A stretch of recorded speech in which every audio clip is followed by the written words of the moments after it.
Hello, my friend. I am CharLee Simons, broadcasting live from the Take Our Power Back California Governor Showdown. This is a big event. Kim Yater put this on. She put so much of her time and effort into it. Worked so hard. Brought all the Republican candidates together except one. I'll tell you who that is in just a second. Brought them all together on the stage, and they're doing debates. They're having discussions. They're answering questions. Dan Ball from One America News is one of the moderators and commentators and MCs with Kim Yater, and also Dr. Douglas Frank is a moderator, and Laura Logan, also a moderator to this amazing event. This is a monumental thing. What they're doing is what the media used to do and should do still, and that is introduce you to all the candidates, not just the ones that the parties say, oh yeah, these are the ones, talk to them. You know me, I'm not about that at all. You tell me I can't talk to somebody, guess what I'm going to do? So we're down here in San Marcos, Southern California. The event is at a place called the Awakened Church. It's an extraordinary building, beautiful place. Well, come on over. So as these candidates come up, I'm just going to put them on the air with you. And when there's nobody sitting here, I'll just keep talking to you about what's going on. Trying to encourage you. I'm not here to pick any sides. Very good. The mayor of Vista. Please have a seat. Please have a seat. It's a kind of a tight fit. I know. Got it. We'll make it. There we go. There we go. All right. There we go. We're starting. This is my little setup. This is my little rig right here. And welcome to the show. Happy to be with you. Let me get rid of these little flags I have. This is, by the way, over here is my QR code to take you to newwaveoflife.com. newwaveoflife.com/CharLee Simons. Check out some of the products on there, please, and support that business. So, yes, sir. This is something that we're thinking is just going to be the gubernatorial candidates for next year, 2026. But there's more to it than that. You're here for a different reason. Yes, I'm Mayor John Franklin of the city of Vista, California. I'm running for county supervisor so that we can take our county back. We got to start in our cities and our counties, and we've got to make our communities safer again, and really restoring funding for our sheriff's department, our district attorney, so that they can do their jobs. Unfortunately, the liberals that run San Diego County have cut their budgets. What the heck is up with that? What has happened to San Diego? It used to be like pure deep red. What's happened? Yes, well, unfortunately, we've lost some of our longtime great conservative leaders in the county, but some of them, have endorsed me. Five former Republican county supervisors have endorsed me to serve on the board. We need to restore the funding for our sheriff's office and our DA. They need to have, our jails need to have enough beds to force people to show up for their criminal court hearings. How about that? We have a problem right now. People get a misdemeanor indictment, and misdemeanor crime doesn't sound like a serious thing, but misdemeanor crimes are very serious. People do not show up to their court date. You know, you could skip out on your court date for a misdemeanor a dozen times, and they will not jail you and force you to appear before a judge. Crazy. It's insanity. I don't get to do that. Right. Well, you and I wouldn't do it for fear of what it would do to us in the future. But a lot of people that commit crimes are not really worried about their criminal record or how it's going to affect their life in the future. So we've got to start. It's the broken windows theory. We have to start taking care of the small stuff again so that we can take care of the big stuff. Where do we find you? MayorFranklin.com. It's a good website. Mayor Franklin, Franklin. That's right. I wish I could show you his campaign poster that's in front of the table that he has set up here at the event. Can you run us down some of those bullet points? Well, I loved it. Thank you. It starts out with one nation under God. We've got to recognize the role that God plays in our lives and our community. It also says I'm a proud Republican, proud conservative. I'm proud of my family, and I'm proud to be a mayor. It talks about support for law and order. It talks about support for our Second Amendment rights. It talks about all of my values. You can see all that stuff at mayorfranklin.com. I'm a solid conservative. I'll tell you what. Some people would like to tell you that we can't get good conservative people elected anymore. Let me tell you, we can. We need articulate messengers for our party. If we actually show up in the primary and the midterm elections. Amen. But we suck at that. That's right. We got to show up. We got to vote. But we need messengers that inspire us to turn out. We need people who can articulate the values, and it's the issues we win on. Let me tell you something. 10 million people voted yes on Prop 36 to make stealing illegal again in California. But yet he spent over $300 million on this special election on But Prop only- 50, only but 5 says he million. doesn't have money to fund Prop 36. But only 5 million people voted in favor of Prop 50. And 90% of those in an exit poll reported they believed they had voted to retain fair and independent districting. They were confused. Right. But when we lay simple, clear issues like making stealing illegal again, voters in this state vote with us on our values and our issues. We have to do a better job communicating. We need leaders that can do that. Amen. MayorFranklin.com. That's right. I spotted your cable God right up bless you. front. Thank you. Thank you, sir. Appreciate it. Nice to meet you. All right. Nice to meet you. And let me give you my card too. If I can ever help you with anything in the future, here's how you find me. Appreciate that very much. Keep in touch. Great to meet you. Thank you. Yes, sir, you too. There you go. That's kind of how it's going to go. This is a typical media room where they just, the candidates come through, you get 5 minutes with each person, and then next. So I've done many of these now at this point. I'm used to it. I am live streaming the event right now at rumble.com/do-not-talk. If you want to watch the whole event and the debate, or after I'm done with my little broadcast here, then maybe you could go over and watch it. But write that down to keep it and follow that channel and like it. Would you please? You'll be helping. Follow us at rumble.com/do-not-talk. The problem with being a real conservative like I am, there's a lot of conservatives who are doing shows on YouTube. Well, YouTube shuts us down, shadow banning, algorithm, all that kind of stuff. Delete shows all the time. I've had many shows deleted. I've had 2 strikes, 1 more. We're going to pull the whole channel. We're taking you out of here. We don't want you around anymore. Well, who is YouTube owned by? Google. Google owns YouTube. Those are the 2 largest search engines in the world, Google and YouTube. And it's owned by one company, all of it, deciding who you're going to see and who you're going to listen to, who you're going to watch. And it is that bad. And conservatives will tell you, and if you watch any YouTube channels and you see them bleeping out words like when they're talking about child sex trafficking, you cannot say the word rape. That's what they're doing, but you can't even say the word. YouTube will pull it. They'll yank it right now. In fact, I'm live on my YouTube channel, so it'll be interesting. I've probably just been pulled. But there's a lot of things I got. Mr. On! I wanted to get Shay on. He's running for governor. But if you could support me over on Rumble, you'll be helping all of us. Because a lot of people have already gone over to Rumble. And they're like, forget YouTube.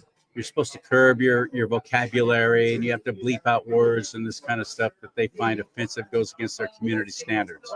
What community is that? Not my community. Oh, we got a treat right now. Have a seat, brother. Slide right in. It's kind of precarious, I know.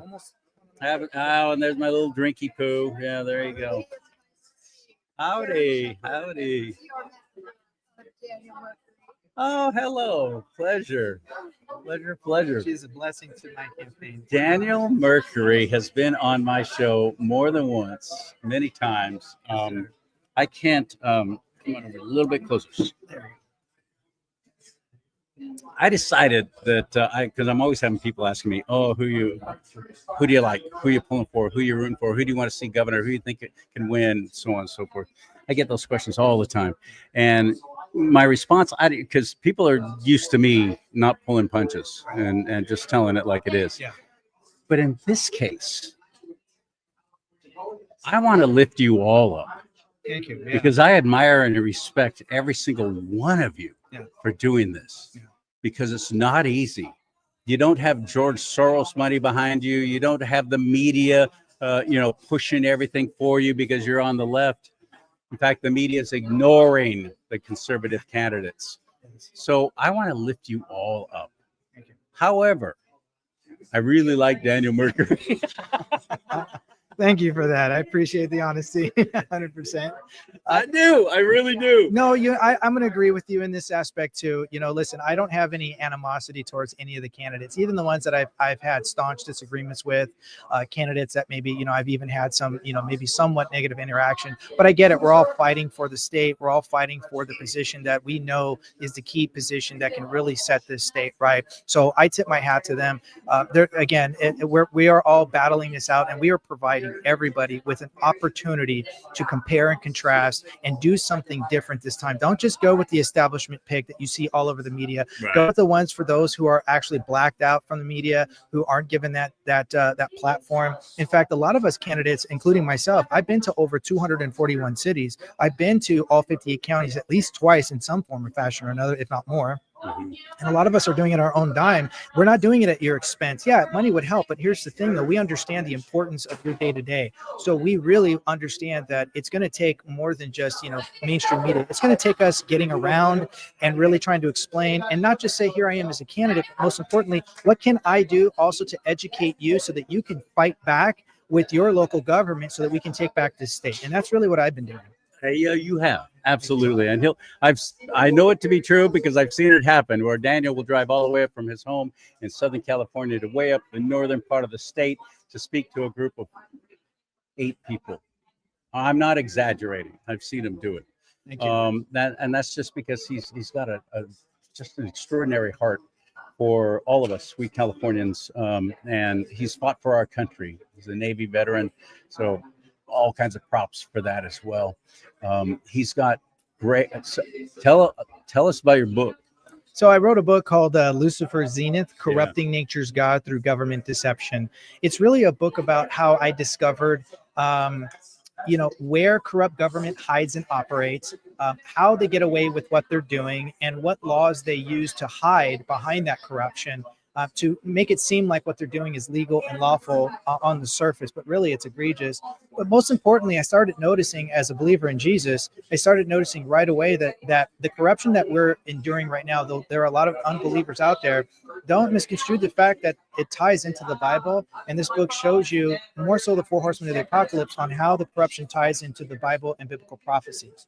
And I don't make any, time frames or anything like that, or any alignments as to, when Jesus is coming.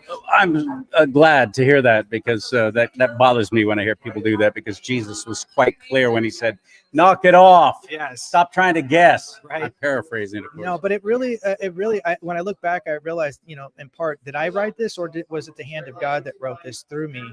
And I really just wanted to share the knowledge of what I understand in a nutshell. And I did it, and I put it in this book, so much so that I've already given out over 1,200 free copies. In fact, my campaign managers and PR managers are telling me to stop giving out free copies. Stop giving out free copies. We could use the money for your travel expenses. Right? It's never been about the money. I do need money. I need money for traveling expenses, but in kind, I have been getting in-kind donations, and that's another trade-off. In-kind donations, I've been going up on billboards. I'm having social media, teams that have been, blasting my name all over the place for what they would normally cost at hundreds of thousands of dollars, because they're giving them their resources. And it's really something that you can also do. So if people wanted to donate to me, but they didn't want to donate with the financial means, you could do an in-kind as to how you can use your resources, because I don't want to be tied down. I'm not going to be tied down. You can't buy me I'm not for sale. It's just how this has to work. And in order for that to happen, if this is a safeguard for you, then this is a brilliant way, is to do an in-kind donation. I'm only supposed to take 5 minutes with each candidate, but I don't see anybody else standing over there. So I'm going to throw this little tidbit out about Daniel. I'm on a lot of these conference call things, conservative groups, broadcasters, things like that. And I was on one of them, and they were talking to one of the other candidates on that.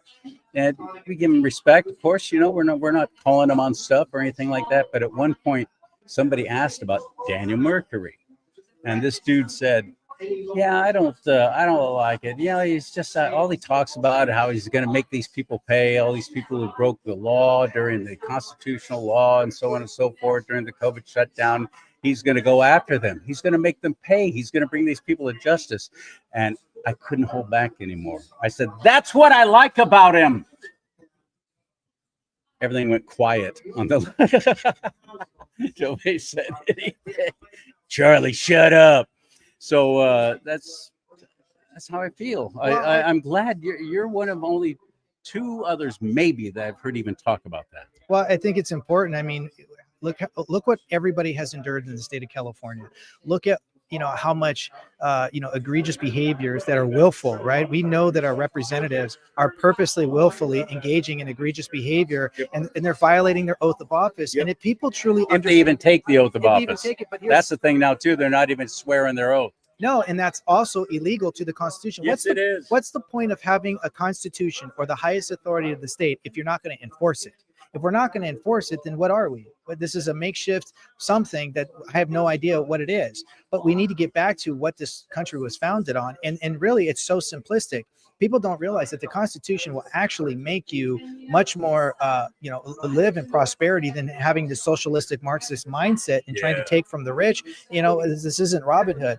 So at the end of the day, a lot of people have to understand the Constitution is to your benefit. And I've been trying to really wake up and educate people on this. But here's the thing. Without consequences, without accountability, what is the point? It'll never end. Correct. Somebody else will just come in and go, well, they got away with it, so I'm going to see how far I can push it this time.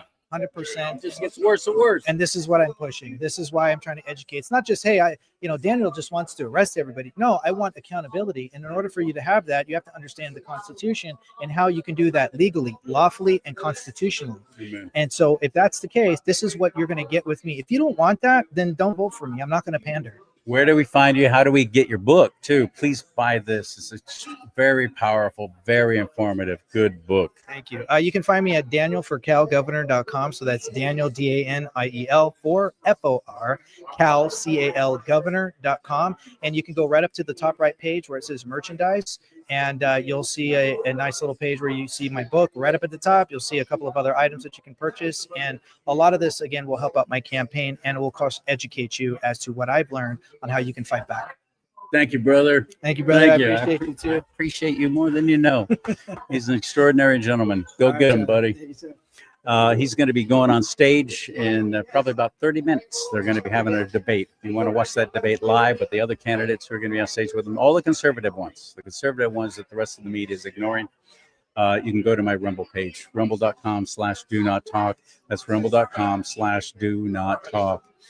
We got Salem Radio here. They're just on the other side of me. And so we're getting preempted by the big boys. Whatever. I got Daniel Mercury on here, and that's just fine with me. Laura Logan is, I got to meet her earlier. I got my picture with her. She's, I admire her very much. A journalist, a real true journalist, investigative journalist.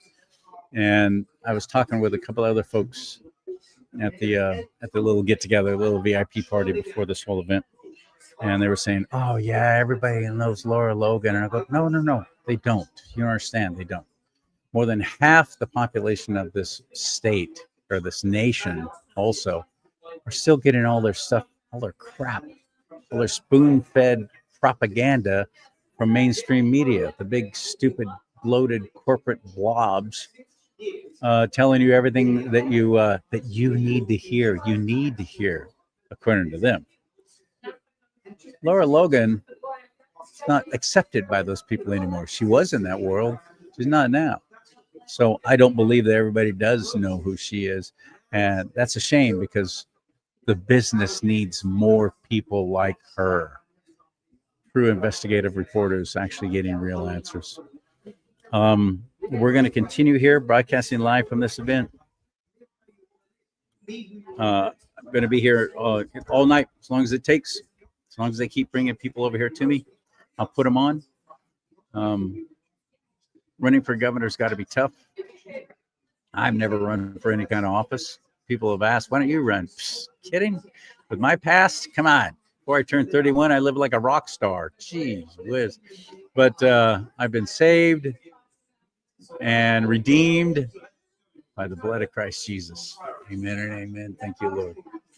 And I don't know if I have that kind of mindset, because I watch what these people, I shouldn't say just guys. There's one woman running for governor too, is a conservative, and this is rugged. This is rugged duty. Please come on anytime. I'm ready to go. Shay On is a pastor in Southern California. He's coming over here now. We're going to be talking to him as we continue live from the Governor Showdown. Hello, buddy. Please have a seat. Have a seat. Welcome to the big old bad old broadcast. Well, thank you. What an honor to be with you. Now you are, an honor. Did you hear what he said? He said it now. He can't take it back. I mean that. You are in Southern California. Yes, I'm in Pasadena.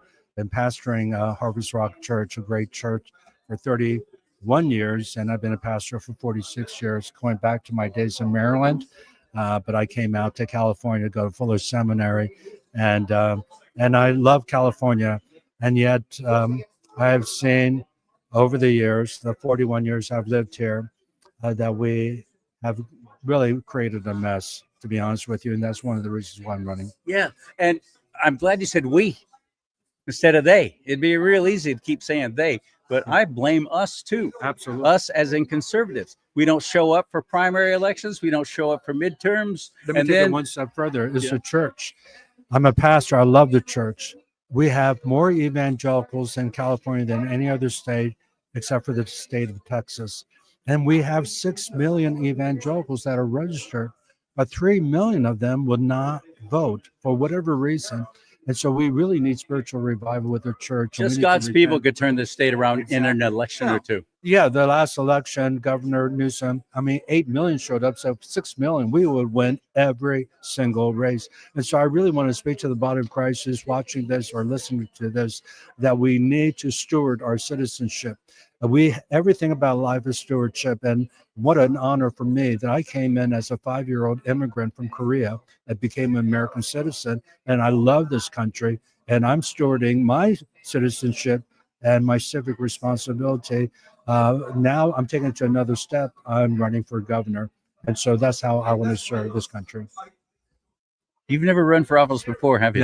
Never. It wasn't even on my radar. What got to that point? What went through your mind? It must have been a God thing. God woke you up and said, "Oh, guess what you're going to do, Che?" That's exactly what happened on April the 28th at 2:22 in the morning.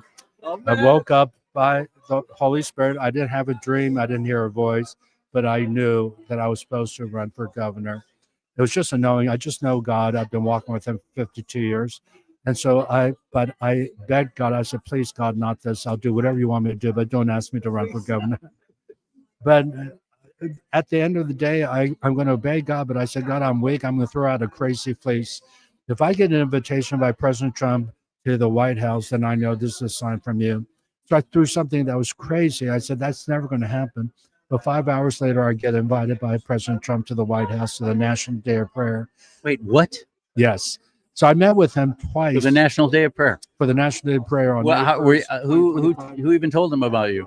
Well, I think it was the Faith Advisory Board. I think maybe Paula White, someone on it, that had me get invited. If that's not a sign for the Lord, man. It is. It's crazy. It's like, what is that about the fleece? If there's dew on it? Exactly. Gideon's fleece and Judges 6. And I said, "God, you got my attention." I said, "Okay."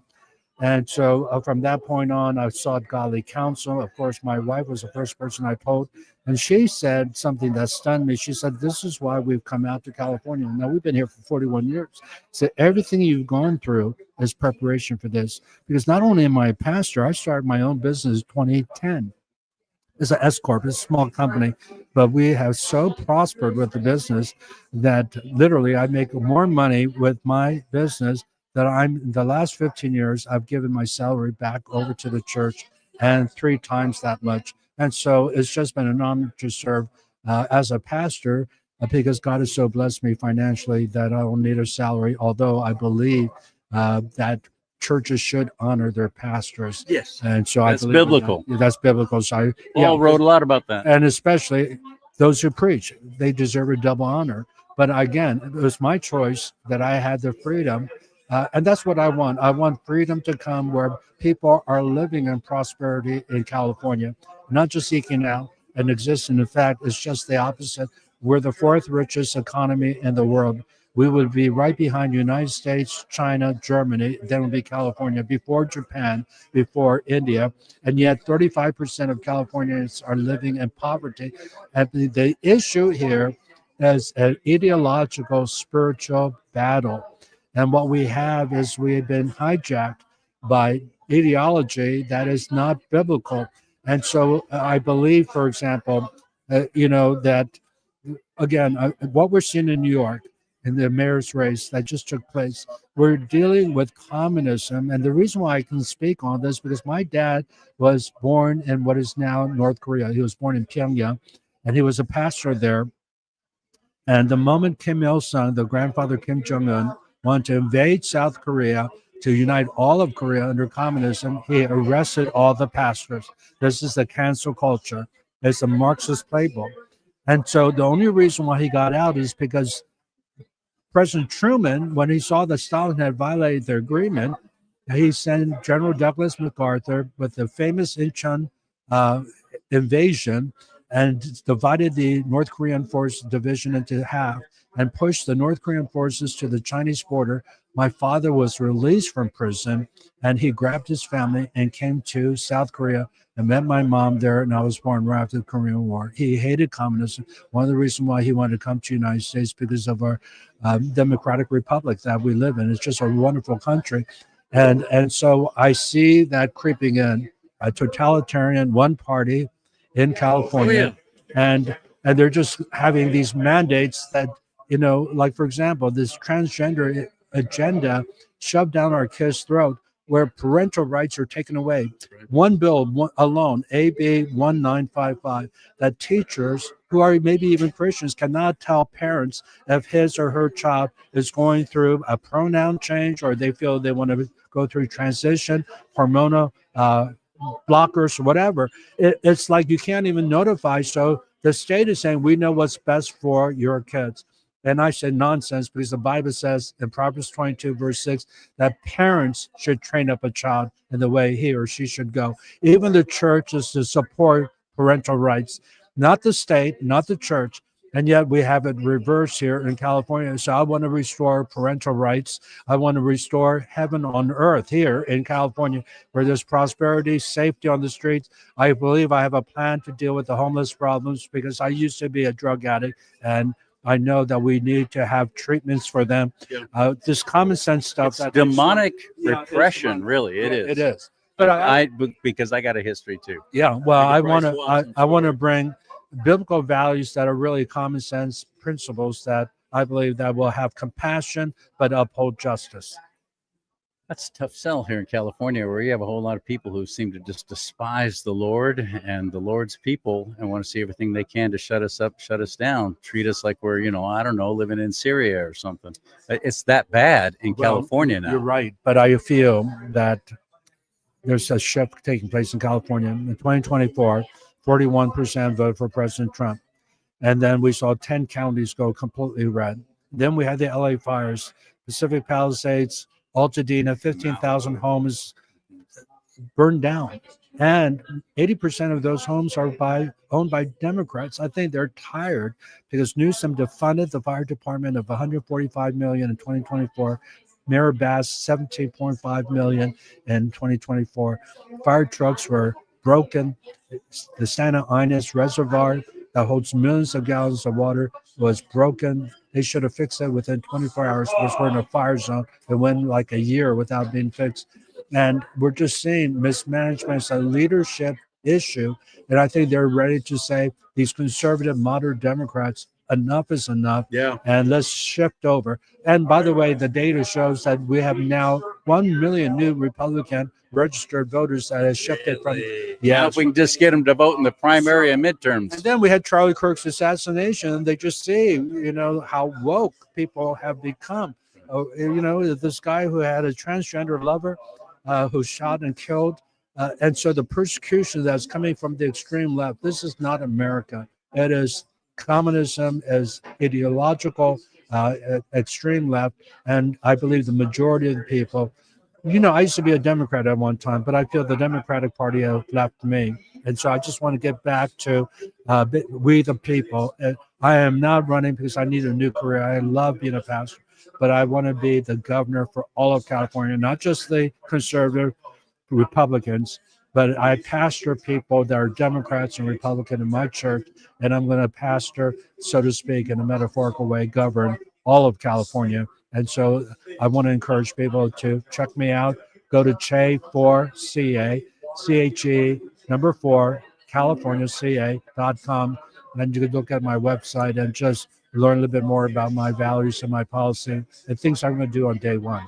First got on my radar when I started having people contacting me saying, Charlie, have you heard about this pastor who opened his church up? He's not closing his church. He's not following the governor's mandates, which every time I heard somebody say it's a law, no, that's a lie. A mandate is not a law. The government goes, I strongly suggest it, but the governor cannot make laws. No, but you was kept your against the church. First Amendment. Yes. And so we said, we're going to open up in May. We opened up early. I mean, the first month, April, President Trump has said, let's just mitigate. We don't know about this Give it COVID-19. 2 weeks. Yeah, but after, exactly. But when we opened up, I immediately got in trouble with district attorney in Pasadena. Yeah. And so I contacted my attorney, Matt Staver of Liberty Counsel. He's a friend of mine going back to year 2000. And he said, why don't you pray about suing Governor Newsom? Because when you're in litigation, they can't touch you. Now, if you lose the lawsuit, then you're going to jail. Right. And sure enough, my jail term was 1 year. They're going to fine us $4.5 million. They want to bankrupt again. This is the cancer culture. They went just like they did with President Trump. 900 years of all the charges were added up, and billions of dollars worth of. They went to bankrupt and billions of dollars worth of fines. And so they did the same thing with me. But by God's grace, by February, we sued Governor Newsom in July. By February 5th, 2021, the Supreme Court picked my case. You don't pick the Supreme Court, but they saw that here was a pastor standing up for his First Amendment rights. So it set a precedence. It was something that was for the whole United States, not just for California. And so the reason why I feel God's calling me, because I have fought the principalities and powers in 2020. I'm ready to take a stand for the people of California again by running as governor against the majority of the progressive left. But I believe that many of them are shifting over because they are tired of the woke ideology. Che4CA.com. That's Che, CHE, the number 4, CA for California. Che, that's easy to remember. Good. Che4CA.com. Well, thank you so What an much. extremely honor to finally get to meet you. Well, Thank you, sir. so much. Thank you. God bless you all. Go get them. I will. Right on. And we'll continue live from the big governor showdown going on. And all the best to you on stage in the debate. There's so many of them, they had to split them up. Now, there's one candidate for governor who's not here. And everybody's like, well, where is he? I thought he was a front runner. How come we're not hearing from Chad Bianco? And Chad was not only was he invited, but Kim Yater, who organized this whole thing, actually changed the date of this event to accommodate him, because there was some kind of scheduling conflict, right? So they changed it. Come on over. Yeah, buddy. Anyway, he's not here. He backed out and said, no, I'm not going to do it. Bad show. Have a seat. Oh, my phone's All right, away. Charlie, how we doing? How's it going, man? Good to Tom see you. Kaz. Good to see you. How you Hello, doing? hello, Welcome to Take Your Power Back. My brother from another mother. Yeah. So you're like me, just a country boy at heart. I'm just Pretty a good old boy from Bakersfield. That's right. You're from Alabama? Well, I'm not from there. My dad was military, so I grew up around that area. Got it. Ended up there after retirement. My dad retired, but kind of go between there and Las Vegas now. Yeah. How is it now? Where you're living in Vegas and Back and Nashville, forth, aren't you? Well, I've been touching Nashville a little bit with some new music, but Nashville is hard, especially now. Nashville's tough. Country people don't run country radio and music anymore, buddy. They It's don't. all L.A. They don't. And you know what's really cool is, for those that are watching now, I've got this album I came out with, Whiskey Town, and all the music I'm writing is either based on a veteran story or one of my own stories. But all the music I'm writing is inspired by patriotism and community and motivation. And so myself, General Flynn, and a few others, we've gotten together and we was like, look, we need to help our veterans with this mental wellness initiative. We're losing way too many to suicide. And so I worked with some doctors and we came up with some products and some formulations. And now what we're doing is we're going to travel this country and perform and raise awareness of the problem, but also raise money to help pay for the problem. So for those watching, if you want to help us out, visit us on ilovewhiskeytown.com. You can download the CharLee Whiskey Kirk Town. That's the American spelling of whiskey. Yeah, You got it. exactly. Come on now. WHISKEYTOWN. ilovewhiskeytown.com. But I'm giving away the Charlie Kirk song, which I wrote the day my father was being buried, a 24-year Air Force veteran. I came back to my car. I was putting my mother in the car. I was driving her home, and I didn't want to check my phone until I had Mom squared away. I got home, and by the time I got home, my phone was bing, bing, bing. Mine did the By same the time thing. I read it, he was Like, gone. well, something's going on. Something's bad. When my phone goes off like that. And so I sat down, just having put my father to rest at 83, with my entire family around me, and now someone that I was working with, General Flynn, to hopefully start doing some events with my music and everything, is gone in a tragedy. So that night, I sat down and wrote the day that Charlie died, and we brought it to the service, and I handed out flyers to thousands of people to download that song for free. So if you're watching right now and you want to hear the day that Charlie died, I'm giving it to you for free because I think Charlie would have loved the song, but more importantly, I think that we all need to heal and know what he would have wanted, and that's to unite, stand strong. And that's why I'm here. That's why I drove out here from Alabama. That's why I'm performing tonight, and that's why I'm glad to be sitting here with you guys. Because if you're watching right now, it's the folks like this that are making the difference. And we appreciate you guys. I appreciate the shout out. So here we are. Take your power back, California. I'm going to be performing that song at the end of the show tonight. We'll check it. I'm live streaming right now. You want to All watch right. that? Go right now to rumble.com/do-not-talk. You'll be able to see Tom and this great tribute to Charlie Kirk, a true American treasure Thank you. that Thank we you. lost. Great guy. Pleasure meeting you. I'm so glad I finally got to. You know I've what? heard about you. I I've been hearing about appreciate you it, for a man. while. I'm trying to get around and see as many folks as I can, and Go get 'em. we're gonna have some fun tonight. So God bless America. Thank you everybody for watching. Thank you for what you do. And I love whiskeytown.com. Get your free song right now. There you go. Take care, There you go. guys. Well done. All right. See you, buddy. Yeah, this has been a great event. I've been really happy to be a part of it. I just feel honored that that Kim even asked me to just to participate in it. But the whole put my fake eyes on here. Quick second. I just want to, since I don't have a producer, I wish I could turn the camera around, show you everybody's nice fancy deals with the big banners and everything. I got my "Do Not Talk" sign by me with all the wrinkles in it. I had to fold it up, put it in my suitcase. This is low rent right here. That's all right. Okay.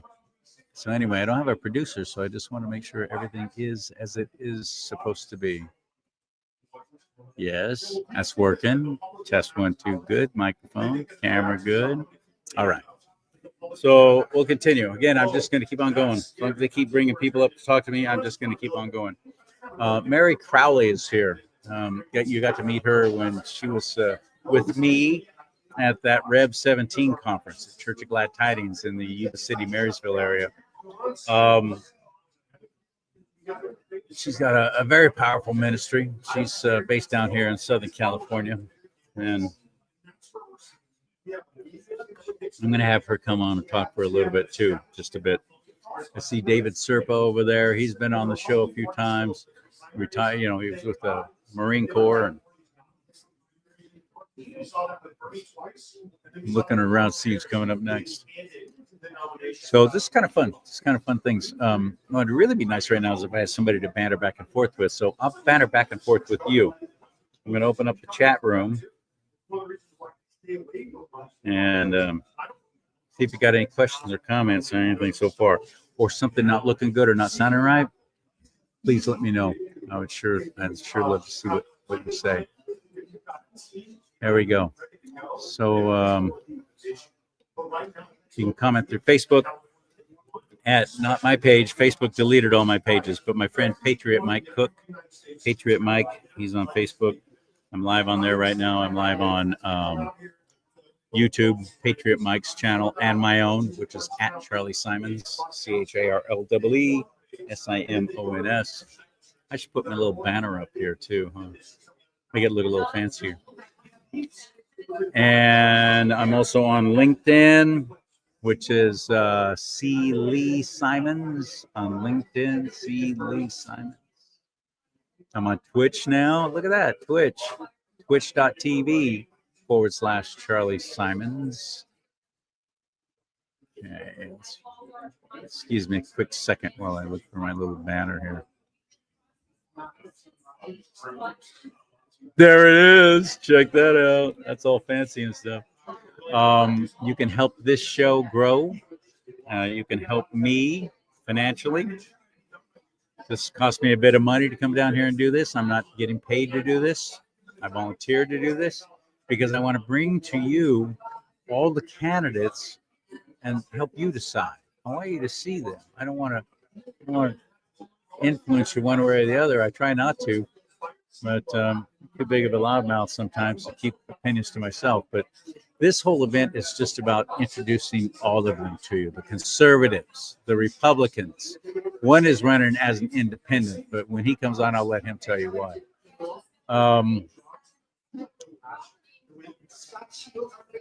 Anytime, I'm ready. Here comes Scott. Hello, buddy. Watch out getting in here. It's a little precarious. Hello, have a seat. Please, have a seat. You telling me I'm too heavy? No. But look at us. We barely fit behind this little space here. I better have some meat on the bone. Exactly, man. So, as I was just telling both my viewers, that I have decided I'm not going to take sides on any of this. I want to introduce everybody to all of the conservative people who are running to be the governor of the state of California and to hopefully save this state. Damn, we're in so much freaking trouble. We are. So I'm meeting people that I didn't even know about y'all, and now I'm meeting you, and I'm introducing them to you. So please tell us who you are. My name is Scott Shields, and I this has really been an extraordinary event so far.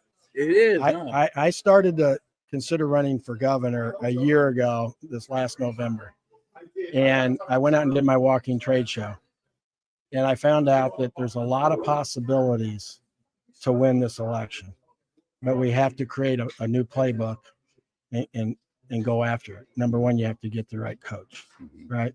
If you're the 49ers and you're 1-11, D. Bartola goes and he gets Walsh. If you're the Cowboys, they went and got Jimmy Johnson. And, coaches put together a great staff.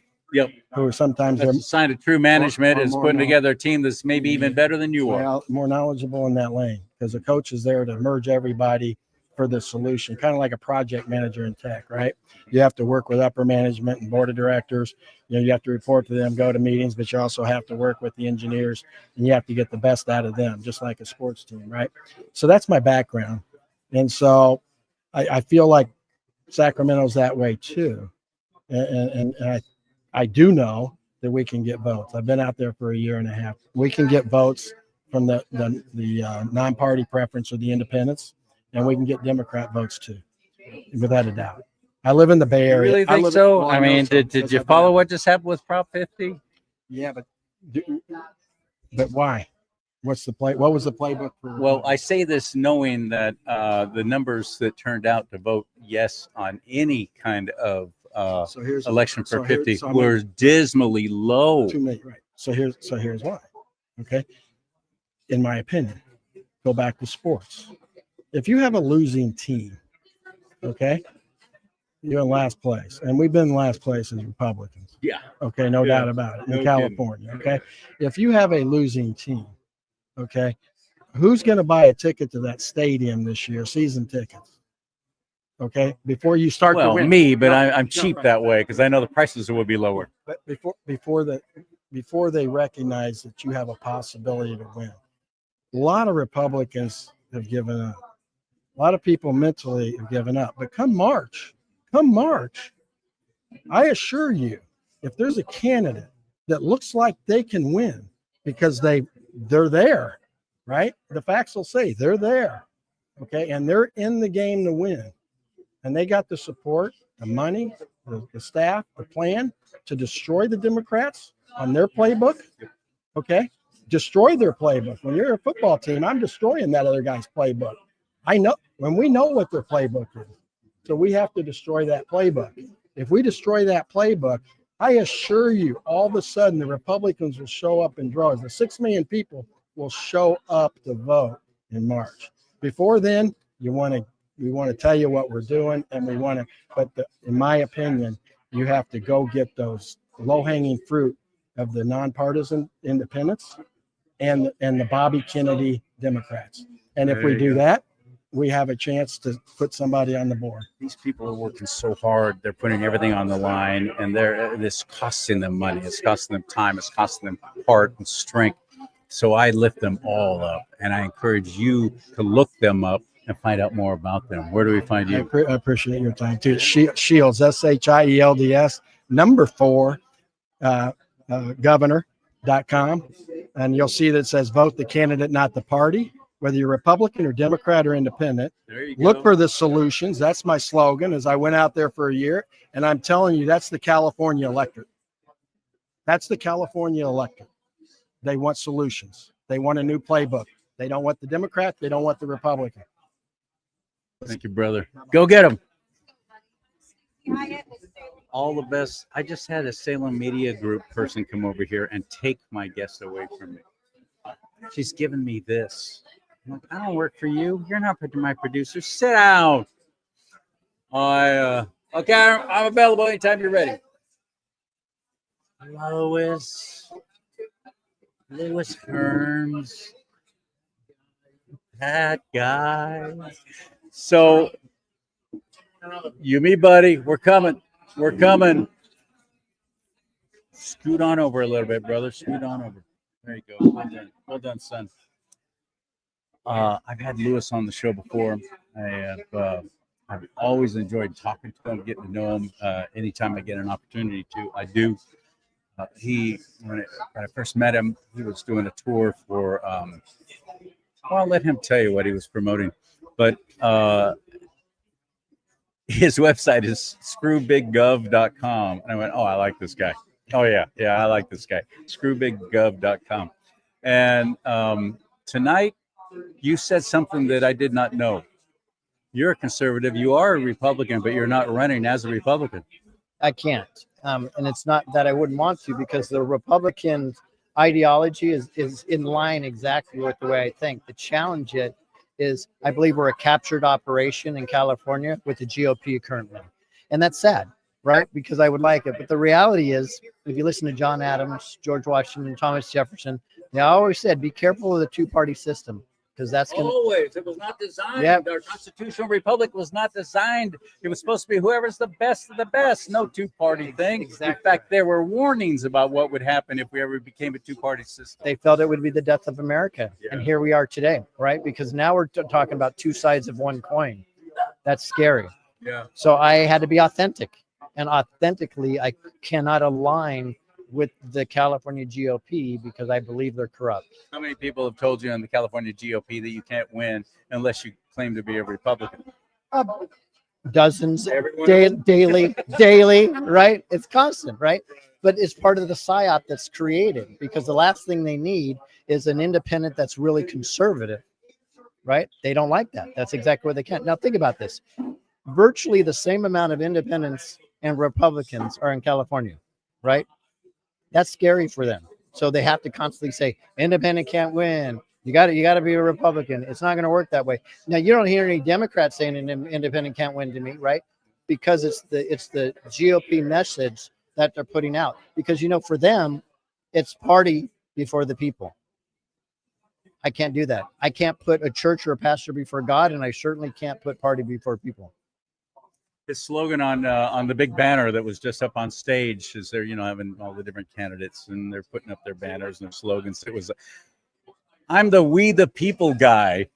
It's what I've been told, so I took it as a badge of honor, right? Oh, you're the we the people guy. Yeah, that guy, the we the people guy, because that's all I care about, right? What's best for we the people. I'm not interested in somebody giving me a bunch of money so I can kind of turn in their direction. That's not important. What's best for the we the people? Because what's best for we the people takes care of what? Takes care of our children and all the generations to come.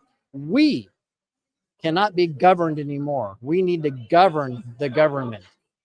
That's the only choice we have. Amen. Please look these people up, get to know them. I'm not gonna take any sides. I will not pick who I want to see as governor or anything like that. I like certain ones more than I do others, but I'm trying to present them all to you in a way to where I didn't even know about this person. Exactly my point. Even conservative media is not talking to these gubernatorial candidates. I had higher ups in my own party here in California tell me, because I've been talking to you guys for months now. They've been telling me I shouldn't. I should wait until we get closer to the primaries, and then whatever the party tells you to do, promote them. Right. And don't split the vote, CharLee. Don't split the So vote. that's what you're going to do, right? I don't know. If you have a dozen Republicans winning and me as an independent, I think they're going to do a good job splitting the vote on their own. They don't need me for that. But how about we just tell the truth? How about we just be authentic? And how about we save the children? Well, that's my attitude. Right? That's all we have to do. Simple. And you were very involved in that too, by the way. Thank God. I just had J.J. Carroll on.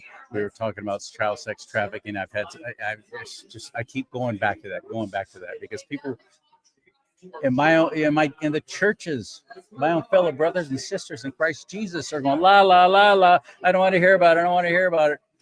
Are you serious? Your pastor should be hammering on this every week, talking about the child sex trafficking, because Jesus was very clear about what's going to happen to anybody who jacks with kids. Right. That's right. Very I think clear. something about a millstone, if I remember right. That's right. It's necessary. I love you do that you do that work, and you're very involved with that. Thank you. Appreciate Yeah, that. brother.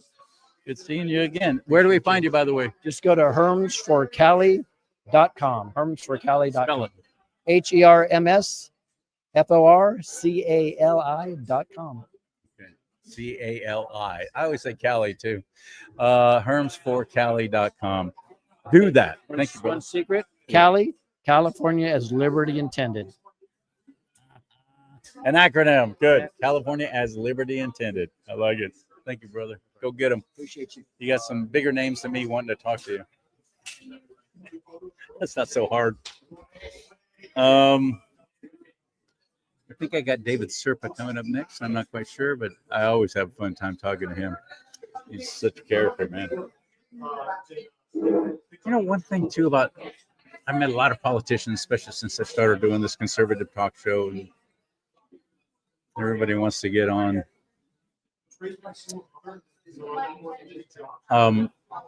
There's one common thread that I've noticed with every single one of these people who are running for governor this time around. These are some of the most real, honest, forthright people I've ever met in politics. I'll be the first one to tell you that the ones I've met, the ones I know, don't impress me much. But these people do. These people really have, every single one of them. I'm sorry, we have to narrow it down to one. What are we going to do as we get closer to the primary election next summer? Well, I hope we will have all decided. I will have a feeling as to this is the one by then. But I truly also hope that none of them go away. I don't want them to go away. I want them to continue, run for something else, be involved, keep that mindset of, I got to help. I got to do something. If not me, who? If not now, when? That's what I want to see more of. Hey, Ryan. Yeah. Sorry for interrupting. I love dogs, by the way. I'm glad you brought a dog. I love dogs. Yeah, that's awesome. Mine do too. Hi, pup. Ryan, these candidates aren't standing up, so I want to get you on here real quick. I was going to say it's Riley. Right? Yeah. I wouldn't want you to say it wrong the whole time and have it typed in. I've been calling him the wrong name all evening. Yep. Sorry, buddy. Come on up. You're Come good. on, move over a little bit. There we go. Riley. Yes, Riley. Thanks for correcting me. You're good. What's your last name? Nimi. So it's spelled N like Nancy, I-E, M like Mary, I. Now, he's not running for governor, but you're doing really great work along the lines of Turning Point USA. You're very involved in ministry, reaching out to young people. Well, I want to make a clarification. I'm not involved with No. Turning Point USA I know. yet. I'm saying it's like. like Yeah. that kind of same kind of similar. So I do something very similar to Charlie Kirk. I go to college campuses. I have a table that'll say trans woman or men. Change my mind. A bunch of transgenders come up. Are you saying that I'm not a woman? Right? I'm like, yeah, you're a dude. Right? And then I'll have something like abortionist murder. Right? And then some black girl will come up. So you telling me that my friend killed her baby? I'm like, yeah. And they get all mad. They get freaked out, So that's what I do. I do debates on college campuses, and I also have a business where I work on like the logistics of campaigns on the back end. I was at yes, ma'am. No, what are you saying? Okay. Sorry. That's kind of how these things go. They're always like, get the next one out, bring next one in. Yep. But I wanted to talk to you when I met you earlier tonight, and I guess we have actually talked before. You've been on the show before. On your Rumble. So I'm like shaking his hand, going, "Nice to meet you." And he goes, "Well, I've been on your show." Yeah. And then I was just now calling him by the wrong name. ADHD is real. Yep. Anyway, I was on the campus at Davis, University UC of California, Davis. Davis, when Charlie Kirk was there. I was there. I was right in the middle of one of those protests. David, come back! Oh, what? Oh, you're going on stage now? You got a good guy right here, though. All right. Shoot. Dang it. I messed everything up. He said he wants a 94% tax rate. 94% tax rate? That's what David Serpa said? A while ago. Now he says he wants to be 50%, but top effective tax rate, 94%.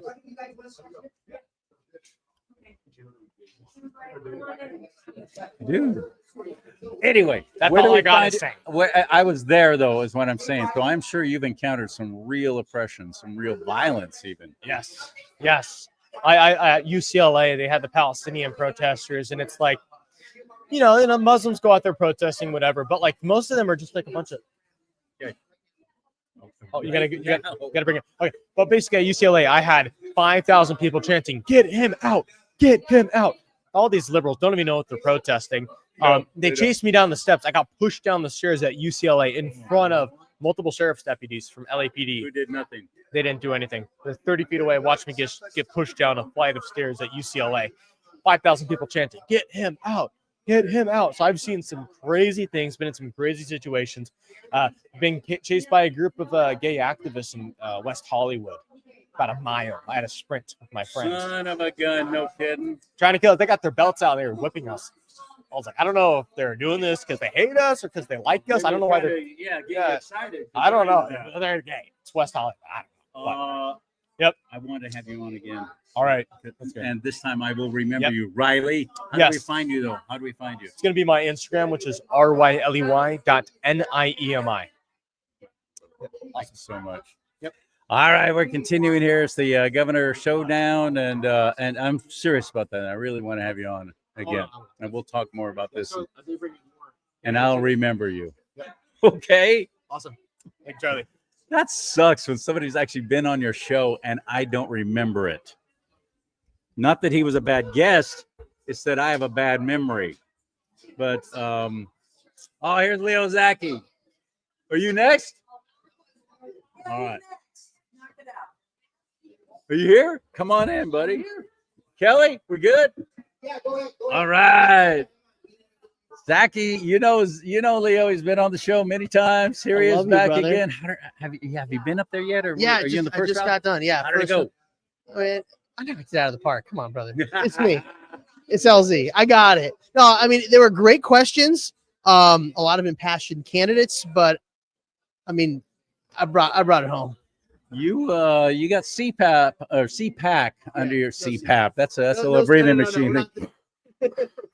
No, you got CPAC under your belt. You owned that, man. That was huge. Two of them now. Yeah, I did CPAC in DC in March, and then I did CPAC, Latino CPAC, excuse me, in Hollywood, Florida. They say Miami, but I got to speak there as well. So really blessed to be able to be working with CPAC and spreading the real good message. Not everybody knows what that means, though. What is that?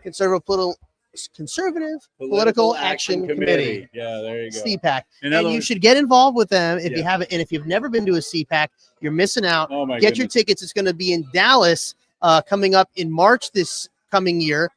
It's a lot of fun. Everybody's there. Like you'd be just walking down the halls, and all of a sudden, boom! There's Laura Loomer or there's Donald Trump Jr. or Ron DeSantis or anybody. You never know who you're going to up to. Byron Donalds. You know, it's amazing. Go to CPAC. I'm a huge fan. It's a lot of fun. Yeah, good. How's it going? Well, I mean, we're starting to get down to the wire. Towards the end of the year, we'll all take a little holiday break going on and everything. But then we're going to ramp. Yeah, then we're going to ramp up because the midterms are just next summer, next spring. Yeah, no, they are around the corner, and I'm actually the primary rather. The primary. No, I'm really excited. Actually, I've got a fantastic team built out right now. We got our advisory board getting put together. Just brought a great financial advisor to the campaign. We are going out. We're having our fundraisers now. We're bringing in money. This is really happening, folks. It's taking off in an unbelievable way. My manager has been with the RFK Jr. presidential campaign and the Trump transition team. So I'm bringing out the big guns, baby. You've had disappointments before. You've tried this before. How does this feel compared to those? Oh, it's not even. Could a lot of it be who's currently in the White House?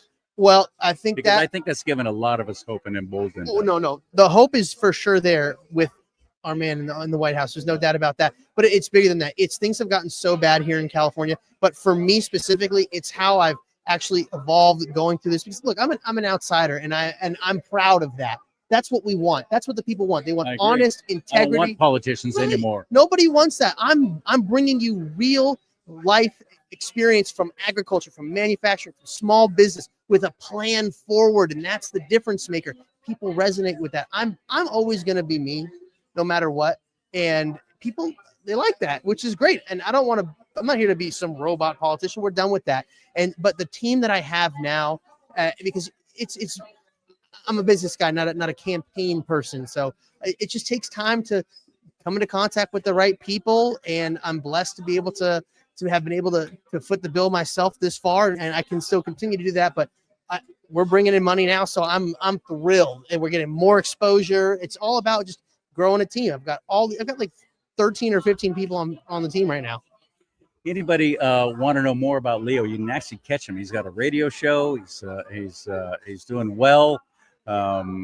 People like listening to him. People who meet him and hear what he has to say, hey, I like this guy. Yeah, I know. He's been swinging. He's been out there trying to swing at some pitches for a while now, and finally, we might connect. Oh, we're knocking it out of the park like the Dodgers, baby. Back-to-back world champs. How about that? Yeah, no. So Did you see Game 7, by the way? Oh my God, dude! What a ride! Wow. What a ride! Nakamoto, my new hero. Woo! Oh my God, what a legendary Game 7. I mean, I'm not a Dodgers fan, but I'm a hockey guy. But I mean, like, I gotta watch World Series on. You gotta watch. I mean, I got to go to Game 5. I was lucky enough to do that. That was a heartbreaker out the gate, but it was a cool experience. I'm glad I got to do that. And that was a good World Series. Oh, 7 and games. The Canadians lost. Got you. I mean, I was keep your hockey. Hey. Leave our baseball. I like hockey. I want more hockey. I love hockey too. So, I'm having a blast. Where are you? Good. It's fun.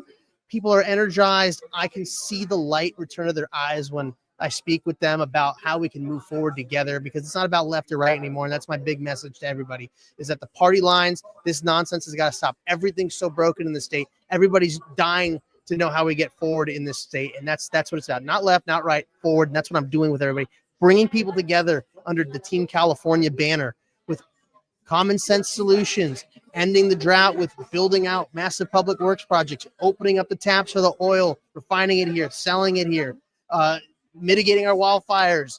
See if we can get Valero and Exxon to come back. Look, Chevron. Chevron, that's right. We can. It's all feasible. It just takes competent leadership and a plan forward. And that's what I'm bringing to the table. I have that experience. I've been a board member for the California Poultry Federation. I've met with bureaucrats. I've met with the leaders in Washington and Sacramento. I know how to work with these people, but more than that, I've been in business. I know what it takes. I know what the environment, the business environment is. And we can do it all in a responsible, environmentally friendly manner where we're not, basically flogging ourselves and handcuffing ourselves at every turn. We can do this. Oh, I'm so glad to hear you say that. We can do it responsibly and in a clean manner, but not to the point where it prices us out of being efficient. If I hear one more Republican say, I don't vote because my vote doesn't count. Oh, don't be that person. I don't know if I'm going to be able to restrain myself from gangster slapping you. I'm sick of hearing that. No, look, I know we're all beaten down and it feels like the world's against us and there's no hope. But that's what they want you to think. Think about it. The media, the fourth branch of the government, they are designed to crush your soul. They want you to feel defeated. Like there is no hope. I'm telling you, the power of one is unbelievable. And this is coming from a guy who literally watched the 2020 election go down after losing his family business and watching my family's wealth just get wiped out and saying, enough's enough. I'm not going to take it anymore. And I'm going to do something about it. And I'm going to stand up because I don't trust anybody else out there to do the right thing. So screw it. I'm going to go and do it. And you know what? This started from an idea. I didn't know anything about the political space, you know, when it comes to like the internal party stuff. I knew the people I'd been around, but when it comes to like organizing a campaign, hell, even going down to the registrar's office and things you had to do and have your, you know, show your taxes and all this stuff. I didn't know any of that stuff, but I applied myself and I kept pushing forward and people kept hearing me and they kept believing me. And generous, selfless people in this world got behind me and helped me through that process. And now here I am.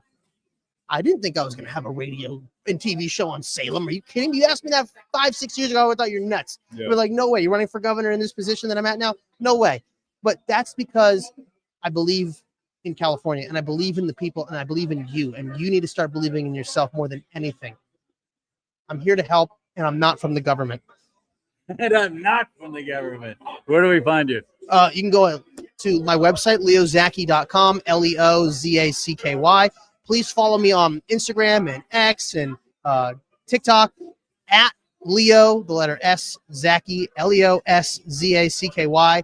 Follow me there. Watch America Matters or listen to it on the Salem Network and just reach out. Get involved. I need your help. I can't do it alone. Look, even if you got $5, it makes all the difference in the world. Oh, yeah. It really does. The state party wants to see minimum of $100. It's a whole another thing. I'm not asking you to do that. Look, if every Republican across the country gave me $1, I'd have probably $120-something million. Yeah, and we'd win this race, no doubt. But we can. Leo Zacki, here we go. Thank you, brother. Thanks, go Charlie. get him, man. I love Glad you. you're doing better, brother. Thank you. Oh, I'm glad I'm doing better too. He's a champion. He's a voice for freedom. Keep tuning in. Thanks, Leo. Thank you. See you later, man. And we're continuing. Trying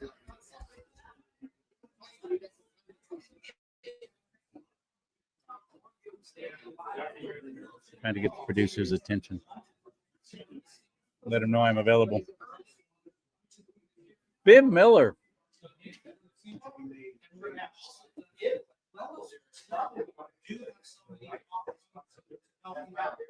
Well, we have a lull. Sit down.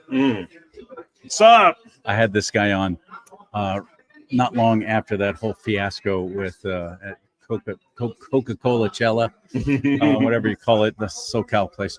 And I'm a NorCal guy. But it was President Trump did a rally there. And Vim drove out from Nevada. He wanted to go. He's all excited about it. And he's in the media.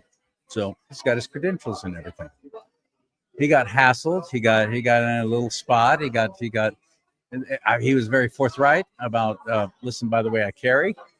I've got a firearm. I'm from Nevada. So just giving you a little heads up. And they snapped and freaked the San Bernardino Riverside Sheriff's Department. And next thing they know, they're taking this man down and taking him away. And then running to the camera is Sheriff Chad Bianco saying, we caught somebody who was attempting to assassinate Donald Trump. And everybody lost their freaking minds. I'll never forget that. You know, it got me involved in this race, and I got to tell you, like, it's been a blessing because there's some really good candidates, you know. And I've been saying the same thing. I hope they don't just get discouraged and not run for anything else. We need this. We got a strong bench, buddy. Yeah. You know, some of my favorites. Do you mind if I mention them? Daniel Mercury knows the Constitution. This is the thing where it blows me away that we got sheriffs, we got politicians that don't know the Constitution, and they let these stupid laws pass that don't even belong as passed laws. Like we're hearing something like 1,000 bills are passing in the California legislature, right? And most of these bills that are passing are actually anti-constitutional. And if you don't have people that understand with the Constitution, then you're letting nonsense pass that's actually going to counter the Constitution, which is really where we are. This is why we're facing Marxism, all these ridiculous ideas that we shouldn't be considering that are very anti-constitutional. We seem to be, not we, but like New York certainly seems to be embracing it. This is like a foreign nation. This is this is what happens in foreign nations. So this is all ignorance. And when I find individuals like the Daniel Mercury's, actually David Serpa's another one that understands the laws. I'm going to name a few of them. Leo Naranjo. I love him too. I think he's great. There's some really good people. And I just hope they get the financing, man. I think it's all about financing. You know, we have a couple of front runners because the state party's not supporting them. The state party's their shiny golden boy is Chad Bianco, Sheriff Chad Bianco, who, by the way, is not here tonight. He was invited. Then his people put out this press release kind of thing that he was not invited. That's a complete lie.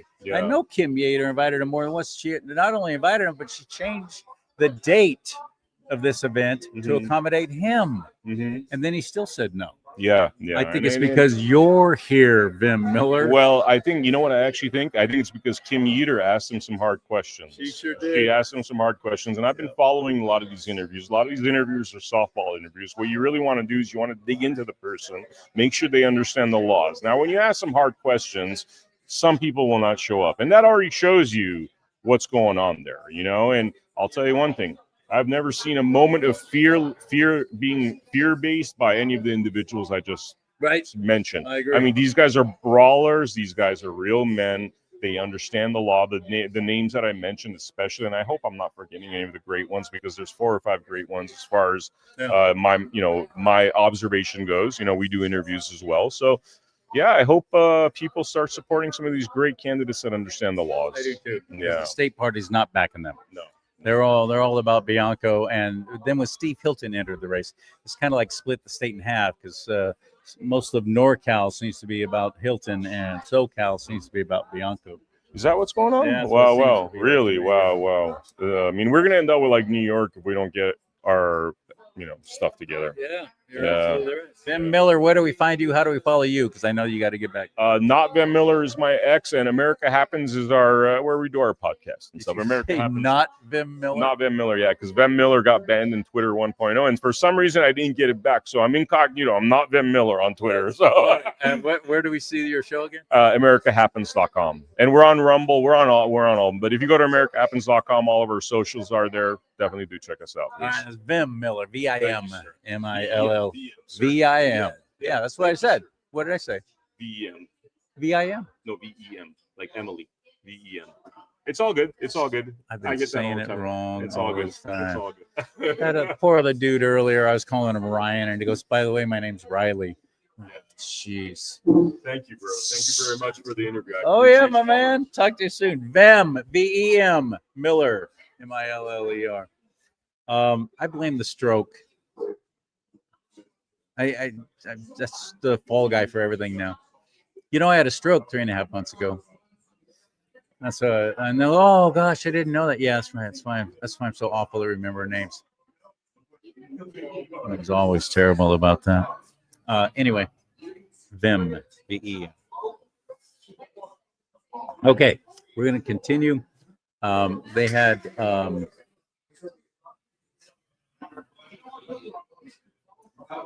I'm ready whenever you are. Okay, howdy. These things are fun. I hope you don't mind. I hope you're having a good time watching. Right now, I'm looking for my glasses because I wanted to be able to see the comments on here. I opened up the chat room and I didn't even read the comments. Oh, hey, howdy, Vin Dog. Dude, Vindog Radio USA. You'll find him all over Rumble, Twitter, Twitch, whatever. He's on all of them. Getter. Great guy, great broadcaster. Like me, old radio guy. Only I'm a lot older than he is. He's SoCal Radio, and I was NorCal Radio. And whenever I get together with him, we always have a good time. I can't find my glasses right now, Vin, so I can't even. My glasses are sitting right in front of me. It's the stroke. Okay. It's a stroke I had. Oh, dude. Ben wrote Ryan Tillman is my guy. I have not met Ryan Tillman until tonight. Another one that I was like, I hadn't really heard anything about him. Hadn't had him on yet. And Vim is a good dude. I appreciate Vim. In fact, if I remember right, I think you're the one that told me about Vim. I think it was because of you that I got Vim Miller on. And then I just now spelled his name wrong. Thank you, Ben. Thank you for watching.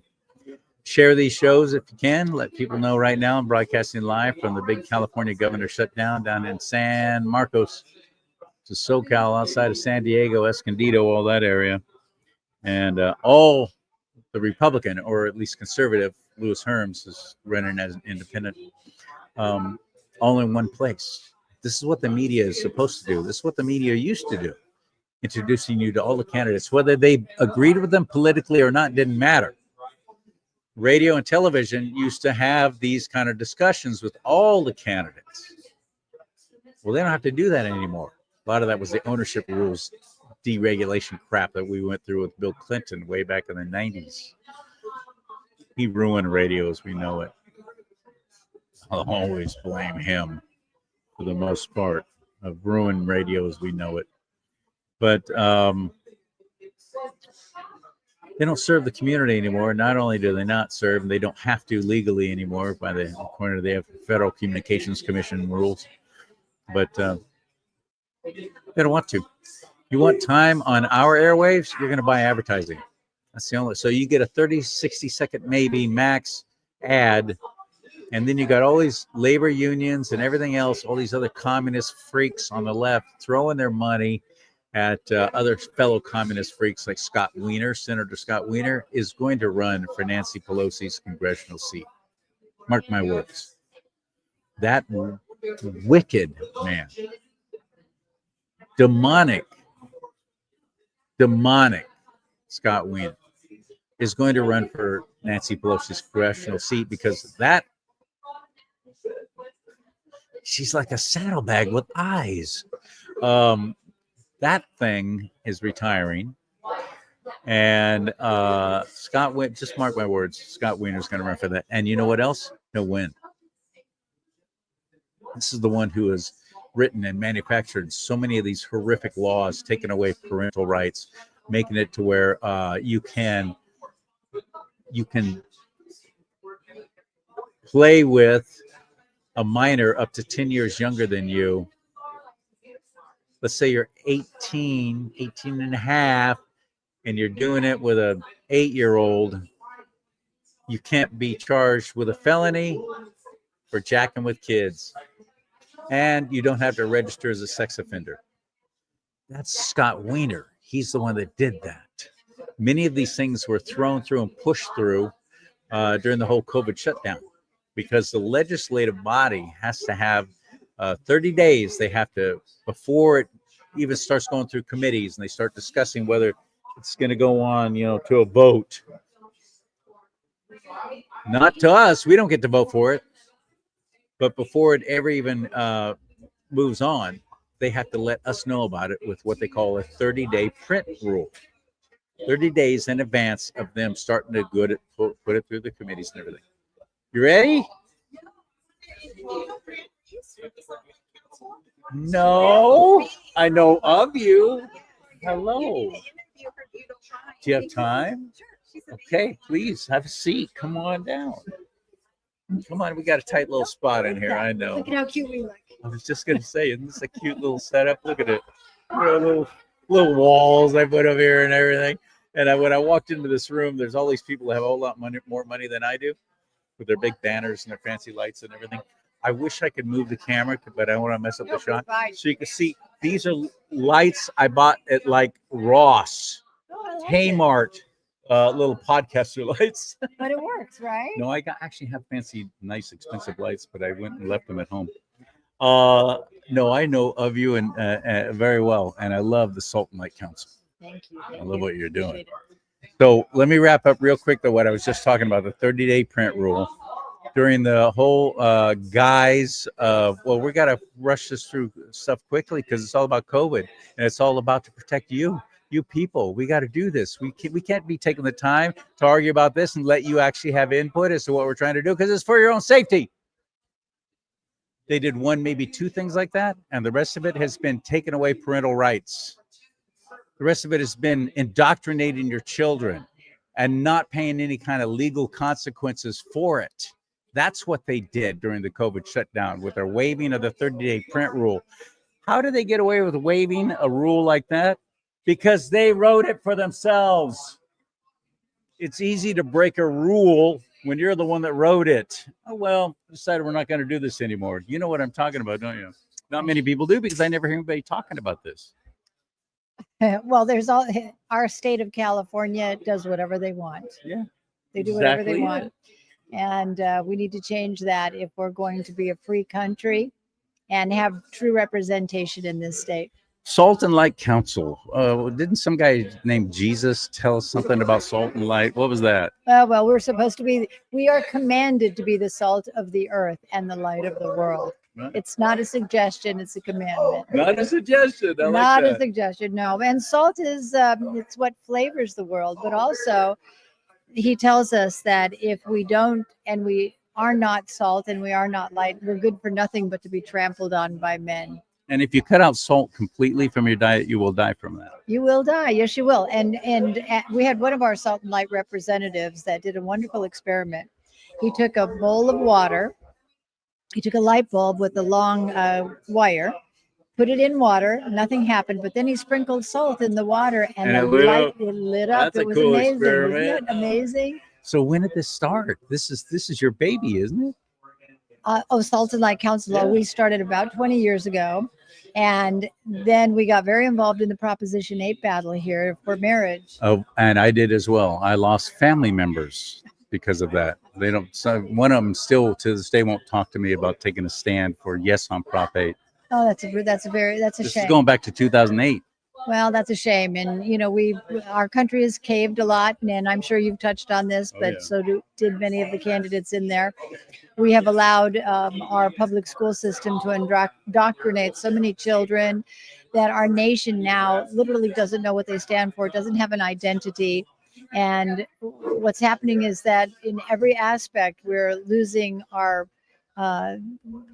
foundational principles that made America great, and people don't know anymore what they stand for. They not only not know what we're supposed to stand for, they've never read the Constitution. They have no idea what's even in it. So it's real easy to fool people. If you haven't read it for yourself, it's real easy to fool you. But this one thing I've noticed that seems to be more prevalent than ever before. We're not reading God's word. Oh. We're relying on some slick-haired, skinny jean pastor standing up there telling us what the Bible says for 22 minutes. And then the laser light show and the smoke machine and the super loud band starts up again. That's it. They don't read God's word for themselves. And so I'm always saying, a chapter a day keeps false teachers away. A chapter a day. If you read it to yourself, it takes about 5 minutes, really. Start with the book of John. That's probably the best place. That's the last of the 4 Gospels and encapsulates Jesus's life. And then just keep going. And please read Revelation. Don't be afraid of Revelation. Well, actually, even one better, the Proverbs, there are 31, one for each day. One for each I day. mean, isn't God good? He gave us 31 Proverbs. Amen. But it also says in Proverbs that if you put God's word into your heart, you will be given long life. So I thought, wow, I'm taking that promise, so I'm going to do that. So I just memorized, actually, or did my best to memorize Psalm 15. Because what struck me about Psalm 15 is at the very end, it said that you will stand firm forever. So I thought, well, I want to know what does that mean? I want to stand firm forever. Well, how do I do that? Well, then it gave you 13 points on how to stand firm forever. To worship in the sanctuary of the Lord, to enter the presence of the Lord on his holy hill. You have to lead a blameless life. You have to do what is right. You cannot gossip. That doesn't mean you have to be perfect, by the way. No. Of But course be not. cognizant of what you're doing and ask for forgiveness if you do if you let God down, ask for forgiveness. 100%. Well, that's why we have Jesus, because if Amen. we make a mistake, we have instant forgiveness. Intermediary. An intermediary. Yeah. That's what we love. But anyway, I just thought it was really great. And a couple of points also in Psalm 15 that I thought was wonderful is about keeping your promises. If you make a promise to do something, keep it. And also, if you're going to lend money, do not charge interest. And I know there's a lot of people that do that. They make a living doing that, charging interest. And then you have the credit card companies, and these people are in debt with their credit cards. We are a nation of indebtedness, and we need to get out of that and pay for things. I love the Salt and Light Council too, because like Charlie Kirk with Turning Point targeted high schools, colleges, young people that most of us, we conservative, didn't even know what to say or how to talk to them. He went right into the middle of it. Salt and Light Council is doing what I've been saying for so long now about churches wake up. Pastors wake up. Pastors hiding their head in the sand, or they're afraid of offending their congregation. They're afraid of losing congregants. So they don't even talk about things like homosexuality. They don't talk about sexual sin at all. They don't talk about child sex trafficking. They don't talk about anything because they don't want to offend anybody. I've seen people get up and walk out with a pastor who's talked about these kind of things. I've seen it. Yes. And they're scared. Being scared of that is the last thing you should be, Pastor. But they are. So Salt and Light Council, they go in and you actually counsel pastors and churches. Well, we provide the equipment that Yeah. they need to be able to conduct cultural classes on campus, and equip and empower the people in their church to go out and fight the good fight apologetically. That is, to be able to have some tools in the backpack when you're going out there and speaking to others that do not agree with you. But also for the pastor, it empowers them. So we have a couple of candidates that are running for office right now who started out with very small Salt and Light ministries in their church. They got to know their Salt and Light leader. They got a little intrigued by their Salt and Light leader and all the influence that they were starting to have in their local community. And the next thing you know, you have Pastor Cheyenne running for governor of California. And you have Bishop Art Hodges running for state senate down here in District 18 in California. So it works. It does work. And it's real exciting to see that pastors that are worth their salt will actually embrace our Salt and Light ministry. But there are, as you were saying, so many others out there that are deeply afraid, and fear is not of God. That's of the devil. Talk about something being in the Bible a certain amount of times. Fear not, or some derivative of it, is in there how many times in the Bible? Oh, I don't know how many times. 365 times. One for every day of the year. Ooh, that's amazing. Really? Oh my gosh. Well, there you go. See, Yeah. that's prophetic right there. How about that? Wake up every day and say, fear not, for I am with you. Exactly. My peace I leave with you. My peace I give to you. So that's And he the does promise us a peace beyond all understanding too. And we have so much corruption and horrific things happening right now in our world. I do believe we're in the last days. I really do. You can either be afraid of that and not want to talk about it or not want to think about it, or you can actually run to the Lord, because he promised us a peace beyond all understanding. And that's how all these people are continuing when they keep having everybody throwing so many slings and arrows at them, like I'm sure you do. So tell us, how do we spell your name? How do we find you? How do we be involved? And can we, just a little Joe Schmo, can I also read some of the materials with Salt and Light Council? Oh, absolutely. You can go to our website, Salt and Light Council, COUNCIL.org. That's salt, not pepper, but salt, and light, not dark, but light, council.org. And I'm Dran Reese, and I'm the president of Salt and Light Council. And I'm honored to work with anyone out there who is eager to start to activate and get engaged, and maybe you don't know how.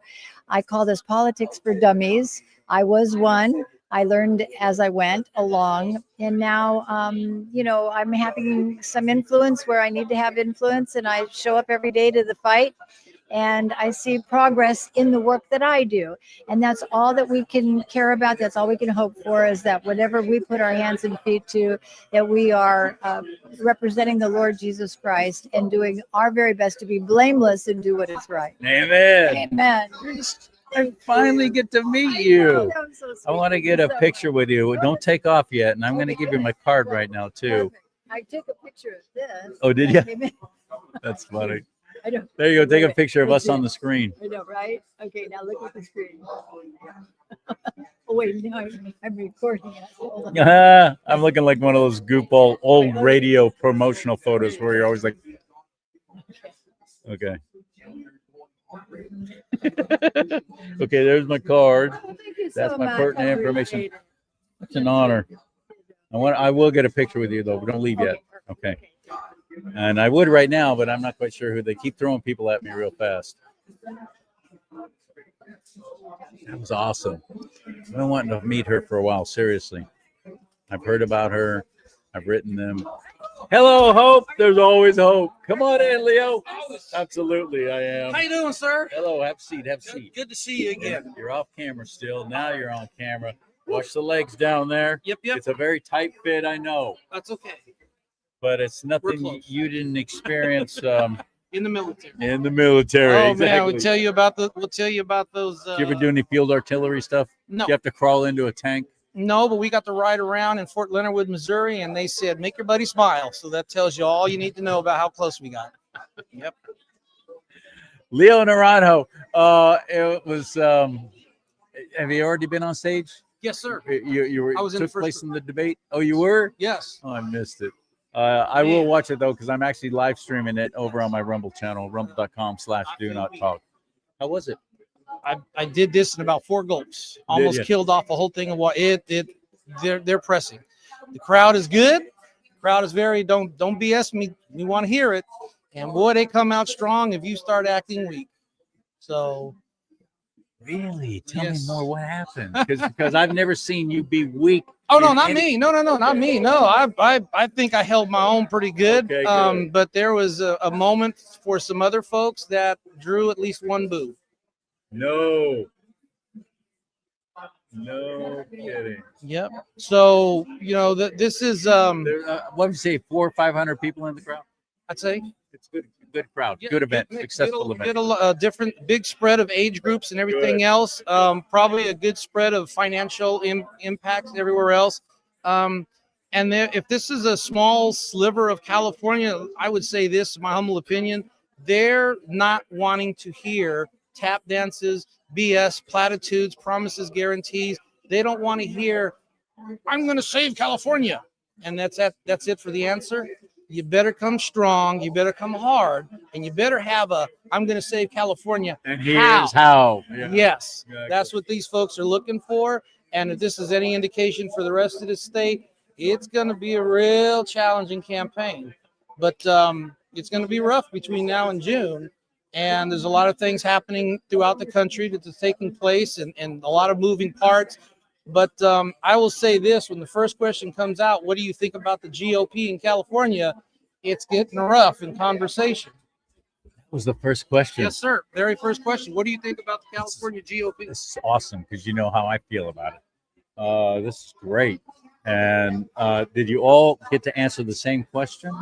Every one of us did, yes. And the first group was 7 people. What was the One- basic consensus on that question?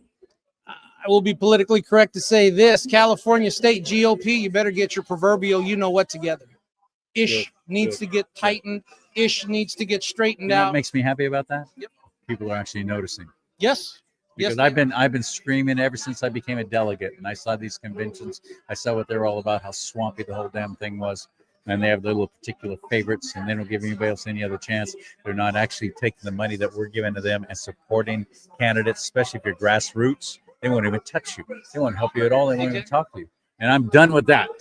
We need to I'm have not going to quit the Republican Party, but I'm not going to give a dime to the California Republican Party. exactly. We have a party right now that, and I've said this numerous times in your show and other shows. Our party right now is stuck in mediocrity. It's an okay thing to be. Yeah. They're stuck in the position of being a loser and being happy over it. Because for too long, they've enjoyed being in second place because it's easy. Constantly raising money to do what? You never win. You never go anywhere. You Right. barely have people that are even representative in legislature body. My message to the state would be, and I'm not the only one that gave that message, because there's another group getting getting drilled right now. Well, my message is for the state. You better start looking at what you have and stop taking advantage of people. Stop telling folks there's only 2 candidates, because all you want from them is their ability to sell tickets, raise money for your purposes, but not for the people in this state. And if you think that you're gonna saddle California with people that you have picked for the public to vote on because you're about ready to anoint a candidate, then what you saw happen in Prop 50 will be again duplicated here, only this time, in my opinion, it's going to cost us at least 1 or 2 decades of ever trying to get anything in California for any leadership. This is, I've never seen a more opportune, but also inopportune time for us freedom-loving people CharLee, in California. it's a historic time frame. We have the chance, and I might be the only candidate saying it, so I will say it. I've said it on your show before.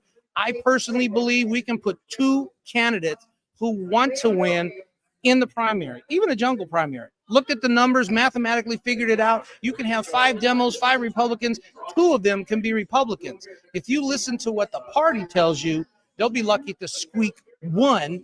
Everybody has to fall out to do it. And that's a guarantee of losing with the old playbook. Oh man, we were close, CharLee. We were so close. Yeah. If you'd have given us another $50, you know, give me a break.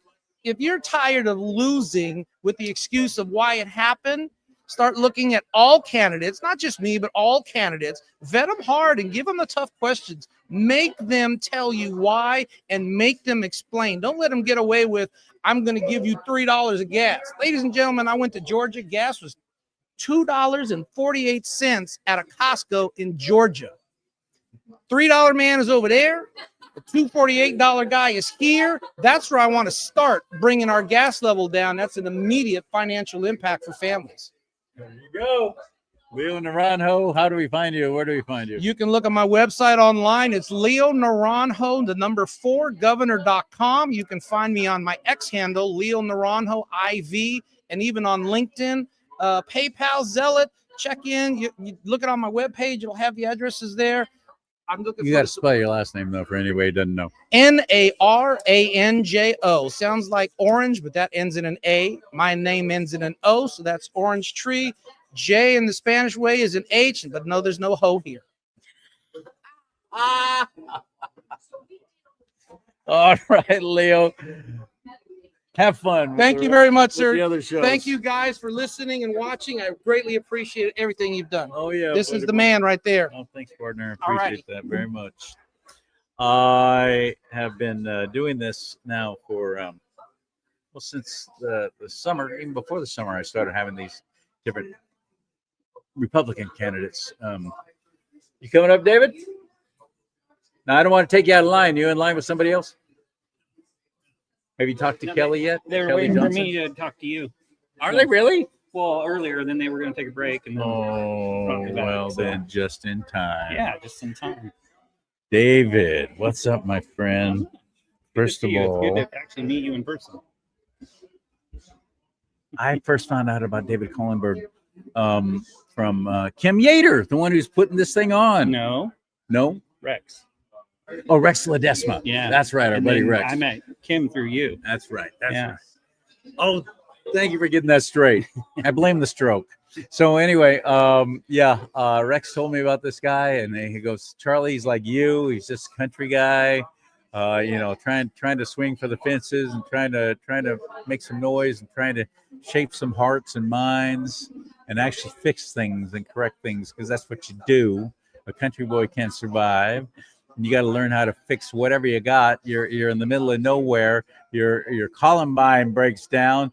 You got baling wire. You got some duct tape. If you're lucky, you got to get that thing running again. Absolutely. I just posted a video about this very exact thing. So Yes. I know that's why I brought it up. Oh, so you've seen it. I have. I love that. I like when I don't want the slick-haired attorney holding office anymore. No, those sick of 'em. their days are over. I hope so. Yeah. I hope you're right. Yeah, But we got a real bad one right now who's been running the state into the ground. he's not no damn attorney. He's horrible. He's horrible. So, well, luckily, a lot of people are like, "How are you going to beat Gavin Newsom?" Like, he's You're not not running. not running. Yeah, so exactly. so this is our time to shine, and we can defeat Katie Porter. So Katie Porter, isn't that funny? And outside of people in whatever, she's Santa Barbara, right? I don't know where she's at, but wherever she's at, she can just stay there. Nobody. My point is, outside of there, nobody knew who she was at all. No, And now suddenly, so, she's the front runner and the golden child for the Democrat Party. Well, anybody who tells you the same thing, well, nobody knows who you are. You don't have name recognition. Well, and Well, I mean, my name's getting out there. So I've gotten 90,000 new followers on Facebook in the last couple weeks. It's been impressive. So, people are starting to know me, and I've seen a couple little polls on just Facebook pages that I've been polling on a little bit. We just got to get some momentum and get people to realize who I am. So. that's grassroots stuff right there. Yep, absolutely. It truly is. Yep. How about the Republican Party? Are they supporting you? They got to get. Have you heard anything from them? A little bit, but they got to get their F together. So How did it go up there on stage against a lot of these dudes up there? Were slick. They're slick. They're polished. They've been doing this for a long time. And then there's you. How'd that go? Well, I'm just authentic. So I am who I am, and that's what I'm going to be. So there is some powerful voices, but we got to have somebody that can win and somebody that everybody can get behind. And hopefully we can find that person. Yeah, absolutely. Where do we find you? How do we support you? Yeah, so you can go on my website, collenberg26.com. I'm on Facebook. I'm on Truth. You gotta spell that, though. Oh, COLLENBERG 26.com. BERG, not BU. Yep. So one more time. And so you can go on my website, and then Facebook and TikTok and X and Truth Social. I'm on all those sites. So Collenberg26.com. Collenberg26. Collenberg26.com. All right. There you go. Thanks, brother. Thank you. Nice to finally meet you, I know. too. It was good to meet you. Yeah, So, same here. We got man. lots of phone calls. I know. Well, we got to swap some. Another good guy some right ranching stories too. And now, ladies and gentlemen, for your dining and dancing pleasure, Kobe Markham. Hey, brother. So you're doing this all the time. You're always up on stage with a whole bunch of other candidates being asked questions, and lights are in your face, and cameras are rolling, and people are shouting questions at you, and people are applauding and screaming and jeering and all that. You do that all the time, don't you? People deserve answers. No, you do that all the time, don't you? Isn't that part of your regular everyday life, doing that? More increasingly so. More increasingly so. You're seeing it right now. The reason why I bring that up is I like people who have never held office. I like those people. I don't want politicians running my government anymore. You had your chance. You're done. You suck. Get out. It's time for actual we the people to come in and start calling the shots. Oh, but they don't know the ropes. Great. I'm glad they don't know the ropes. Get the ropes out of there to begin with. Nancy Pelosi. Oh, she held her seat for 273 years. She's been a congresswoman longer than the United States of America have been around. She knows all the ropes, so she can make things happen. That's the attitude.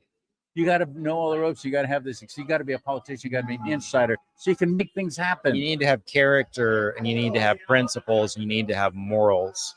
Because if your character is wrong, no matter how well you know the ropes, you're going to do the wrong things with that information. And so it's absolutely critical that a person be of good moral character. Amen. Imagine that. Yeah. Like Gavin Newsom is?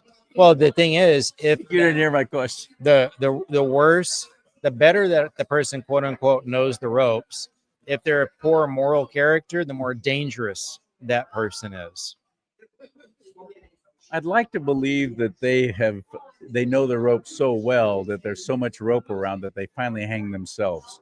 That's what I like to believe. I don't know if the state of California, with all the cheating that's in place, with all the illegals who are voting by the millions now, and what we saw just recently with Prop 50, I don't know how we come back from that. What do you think? We need to investigate and prosecute people who are doing wrongdoing in California.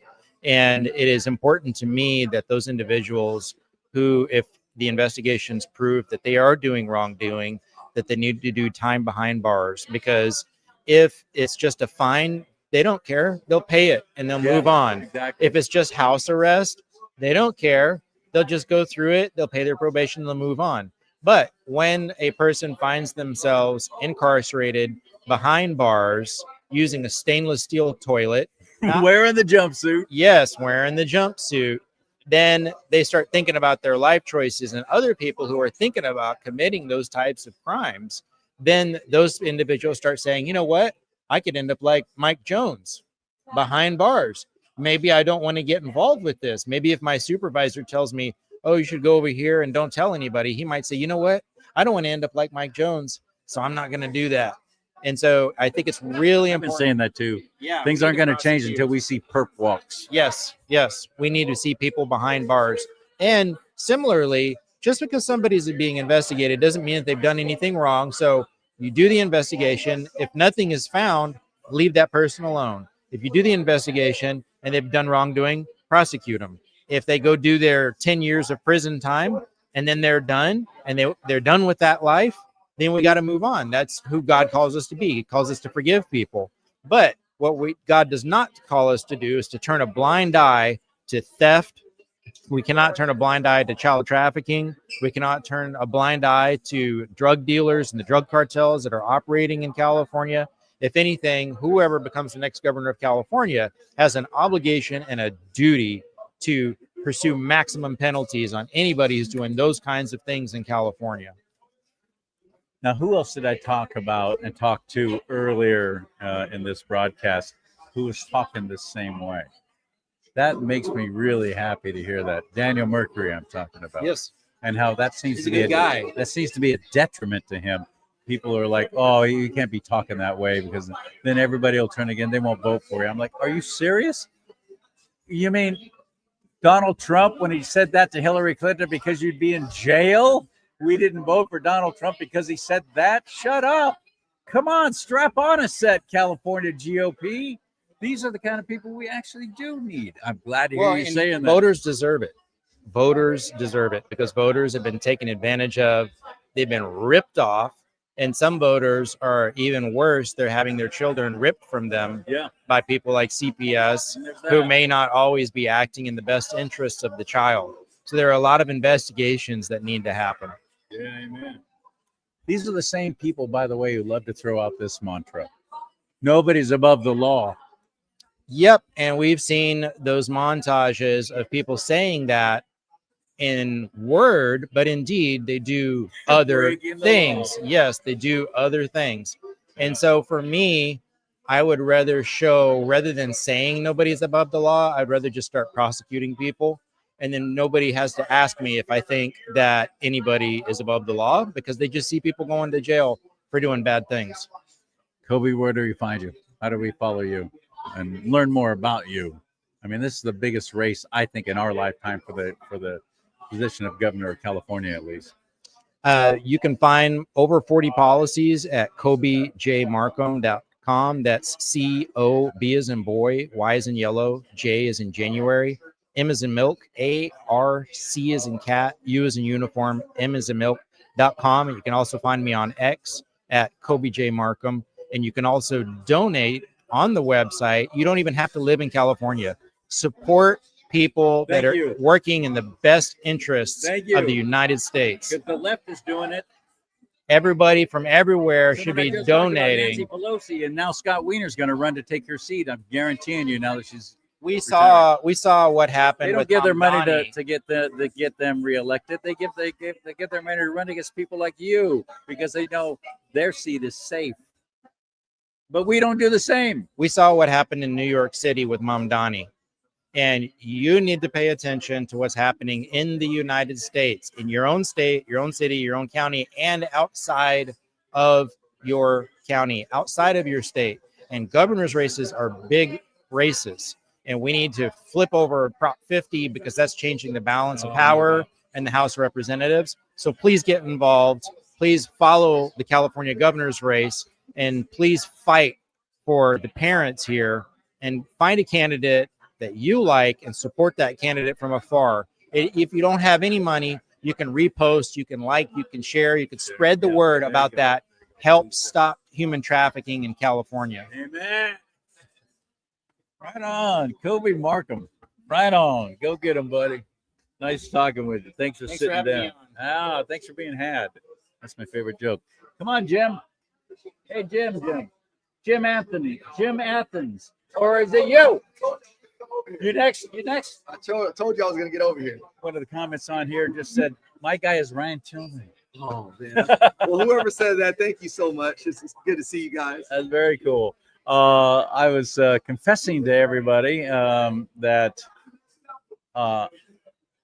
you were not even on my radar. I didn't even really know about you. And only just recently that I started having people on. Vin Dog is one of them, you know. Vin Dog. Vin Dog is the man. I was just on Vin Dog's radio show, and Vin Dog is good people. Good man of Christ right there. Amen. He's the one that said, have you talked to Ryan Tillman? Have you heard about Ryan Tillman? No. Thank you, Ben. Thank you, Ben. So now I do, and now I get to meet you, and you're on the show.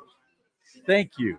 How did it go tonight, by the way? You know, I feel like it went pretty well. I'm a man that speaks from a passionate heart. The only reason I'm on this stage is because I was getting ready to take my wife and my kids to another state because of the state of affairs of California. And when I started to think about it, I said, nobody ever leaves the state of California because it's an ugly state. It's one of the most beautiful places to live. So I started realizing, I said, I'm going to fight for my state. I'm going to fight for my wife. I'm going to fight for my kids, and I'm going to do what Christ calls me to do. So it's to answer your question, how does it feel like I went up there today? I said, Lord, just give me the words to speak. Give me the wisdom to come through. Just like Jesus said, don't worry about what you're going to say. Correct. And so I do believe that I left it all on the stage for the first round. And, you know, the old football player in me remembers the locker room talk where the coach would always ask, did you leave it all on the field? And I felt like I left it all on the field out there. But, you know, there's still a lot of work to do. This is some of the very early stages of this election and this campaign. But at the end of the day, it's going to come down to how we as all these candidates work as a team to win. Because if we lose, it's our own fault. It's not because we got beat. So true. It's exactly right. And our own fellow conservatives don't even show up for primaries and for midterms. And we suck. Yes. And we'll show up for the big election, for the presidential election, and we don't even vote the whole ticket. Yes. Oh, I vote for president, vice president. Okay, I'm done. Leave everything else open. Well, guess what happens when you don't bother taking the time to actually investigate? Like, I'm hard on my own fellow Republicans. No, as we Ryan. should, though. As we harder should. than any Democrat. No, but we should be. And I think I'm tired of losing. I was asked on stage, you know, why do we keep losing? And it's because we keep doing the same thing over and over again, expecting a different result. I went to the GOP conference in March, and the moment I walked in the room, I didn't even have to say a word or hear a word to know why we keep losing. You see, what the Democrats do a good job of is they do a good job of getting people from all ends of the aisle, whether they like them or not. What we fail to do is we only appeal to our audience who are already our vote, are the people that like us, but we don't appeal to our base, but we don't appeal to the moderate, we don't appeal to the left, and we don't appeal to the younger audience. And it's a very simple equation. If we can pull a little bit of the left, if we can pull a little bit of the moderate, and if we can pull a little bit of the young vote, the election is won. So we got to spend our time focusing on doing that and putting the best candidate in a position who we think can do that, and that's how we'll see a victory. Awesome, man. Where'd you grow up? Tell me a little bit about you. Oh man, so I grew up in Rialto, California, man. We always say I grew up in the toe. And but I say that because I had two great parents, Nancy Tillman and Earl Tillman. My dad was my hero. He died from MS about 4 years ago, and I have two great sisters. But I always say I grew up in a Democratic home, and the reason I say that is not on a knock to my family, but as I grew older and as I became a police officer, as I started a business, I started to see firsthand how the people in the glass palace, that I like to call it, were affecting the people on the street. And that made me realize, I said, we have to do something different. And as I start drawing closer to Christ started giving me wisdom and start saying, hey, look, this is the direction I need you to go. And oftentimes the popular thing is not always the best thing. And so you have to be willing to go right when everybody wants to go left. You got to be willing to stand when everybody wants to sit. And sometimes it's one thing to say I have faith, but it's another thing to do faith. Yeah. And so that's what the reality. Words are easy. Words are easy, but it's different when you have to make sacrifices. So Rialto is where I learned a lot of that. Where's Rialto? Tell us about that. What's it like? Rialto is a great city, but it does struggle from a poverty level. It's a very diverse city, and a lot of back in the day, I would say about what area is it? SoCal, NorCal? It's SoCal, so Southern California. That's why I don't know it. Oh, no worries. So I would say it's just west of San Bernardino, which is one of the worst cities in the state of California, and it gets a lot of bleed over. Rialto also back in the day had a lot of people move from LA. And so because of that, it came with a lot of crime. When I was in high school, 7 of my teammates from football got arrested for an armed robbery. A lot of my friends didn't have fathers in their life. So it was a very adverse situation that I grew up in. But because my mom and dad were such good parents, I was able to get through the adversity. I was able to get and understand how to thrive in a boiling pot of water. And I think that's what made me the man I am today. You ever listen to Larry Elder on the radio? Yes, I of love course him. of course. Love him. I got to work with him for a little bit. That's too. awesome. An extraordinary gentleman. He speaks the way you do. Larry Elder is a phenomenal guy, and he's talking about the home, the base, and all the oppression and pushback he got from people in his own community because, Correct. oh, who do you think you're better than us? Oh, well, so you don't want to hang with us? You're not one of us anymore. Unfortunately, I feel like we've been manipulated as a people that way. Hardcore. And because of that, we are fighting an uphill battle. You see, systematic racism isn't the white police officer pulling the black guy over. Systematic racism is the perpetuating of the same cycles and system where we give you money, but we don't tell you how to spend it. That's systematic. Systematic issues are we're going to continue to keep the father out of the home and break up the nuclear family. Those are systematic issues. So what I'm trying to do is I'm trying to get back to those old conservative roots. You see, a lot of most black people are conservative in nature. They just don't realize a lot of us believe in the nuclear family. Yes, absolutely. Luther King was a Republican. We believe in the nuclear family. We believe in God in the home. And so we have to go back to those old values, but we have to do it from a place of empathy. And that's the reason why we're missing the mark. Sometimes we have people that don't come from a place of empathy and understanding why they feel that way. We also need to change it. Sorry for interrupting, but because we're actually running out of time, but education is so important. If people in the black community actually knew where the KKK came from, where Jim Crow laws came from, who it was who fought against them even having any civil rights, they would turn their back on that party in a hot New York second. 100%. My dad and my grandfather were firm proponents of knowing your history and understanding your history. Because if you understand your history, you learn not to repeat history, but also it makes you much wiser as a man. And so some of my biggest influences have been Booker T. Washington, a slave who was able to get himself out of his situation and didn't necessarily hold the slave owners like he had compassion and grace for them. So, you know, I, as a man, at the end of the day, when I take my last breath, I want to leave a legacy that lives on. And it's not because I want Ryan Tillman's legacy to live on. I want it to be a legacy that Christ lived through me. Did I get a picture with you earlier? You absolutely can't. No, you didn't. No, did I? No, I you did not. I didn't think so. I'm going to do that now. I'm going to actually take up valuable airtime just so I wanted to get a selfie with everybody tonight because I am so enamored. Actually, frankly, I'm not using that word lightly with what y'all are doing. This takes a lot of courage. This takes a lot of heart, and you get kicked around a lot too. Man, tell me about it.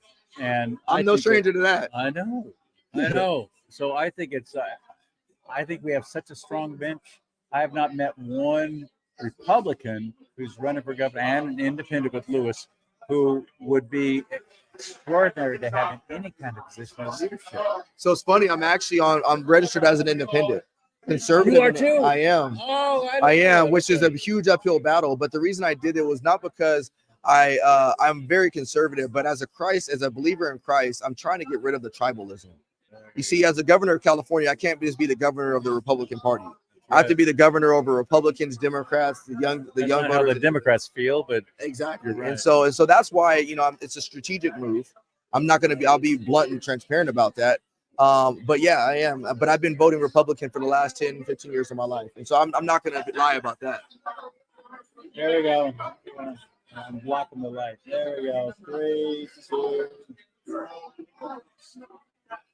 Ryan Tillman. Finally got to meet you. I told you I would come over here. Ben Dog, I appreciate you, man. Thanks again, Charlie. All right, man. Nice meeting you.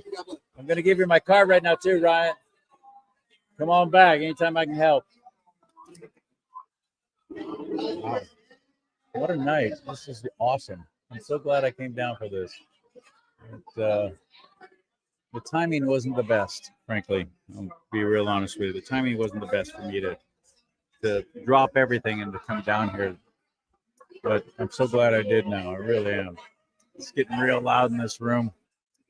I think the event is probably, there we go. Somebody just squelched the energy. But I appreciate you helping and sharing these shows and promoting them because Facebook deleted every single one of my pages about 3.5 months ago now. And I had like 40,000 people there, fans, friends, followers, whatever, who suddenly I've gone out of their life. So they don't know when I have these new shows that come out. Because I don't really have any way to tell them. Unlike my friend Vin Dog, who's a lot smarter than me and not putting all his eggs in the Facebook basket, I did. So when they pulled the rug out from under me, it really hurt. And so the numbers on my show on Rumble have dropped dramatically. But it's getting better. It's getting better now, thank God. The numbers have been coming up, and that's you. You're doing that, frankly. You're sharing shows and you're actually supporting things that I'm doing. And you can do that too through my website, CharLeeSimons.com. You see that little scrolly thing down below there? There it is. There's another one coming along right now. Okay. CharLeeSimons.com. There's Venmo on there, there's PayPal, there's Cash App, I think, and all different ways. Oh, and Give, Send, Go, which is the best of them all. That's the Christian nonprofit crowdfunding site, unlike those other clowns who, if you are on the right, they'll literally cancel your account and they'll take the money out. And yes, that happened. We watched it happen. We watched it happen during the truckers' protests up in Canada. And then down here, they were doing the same thing. So Give, Send, Go. Thank God for them. GiveSendGo.com. You can look me up, Do Not Talk, or CharLee Simons. You'll find me on there. I think it's GiveSendGo.com/Do Not Talk. Pretty confident in that. So if you can help support this ministry, I sure would appreciate it.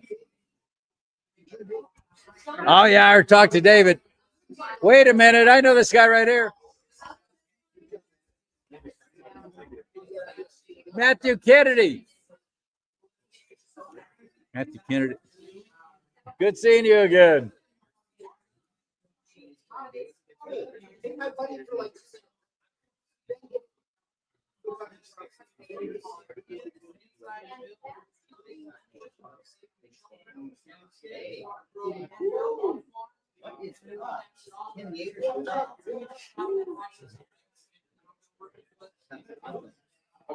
My phone is dying right now. Remember me? Oh, yeah. Ben Intelligence. I know Ben. Yeah, we know each other. I first met Ben at the California GOP convention in Sacramento. That's right.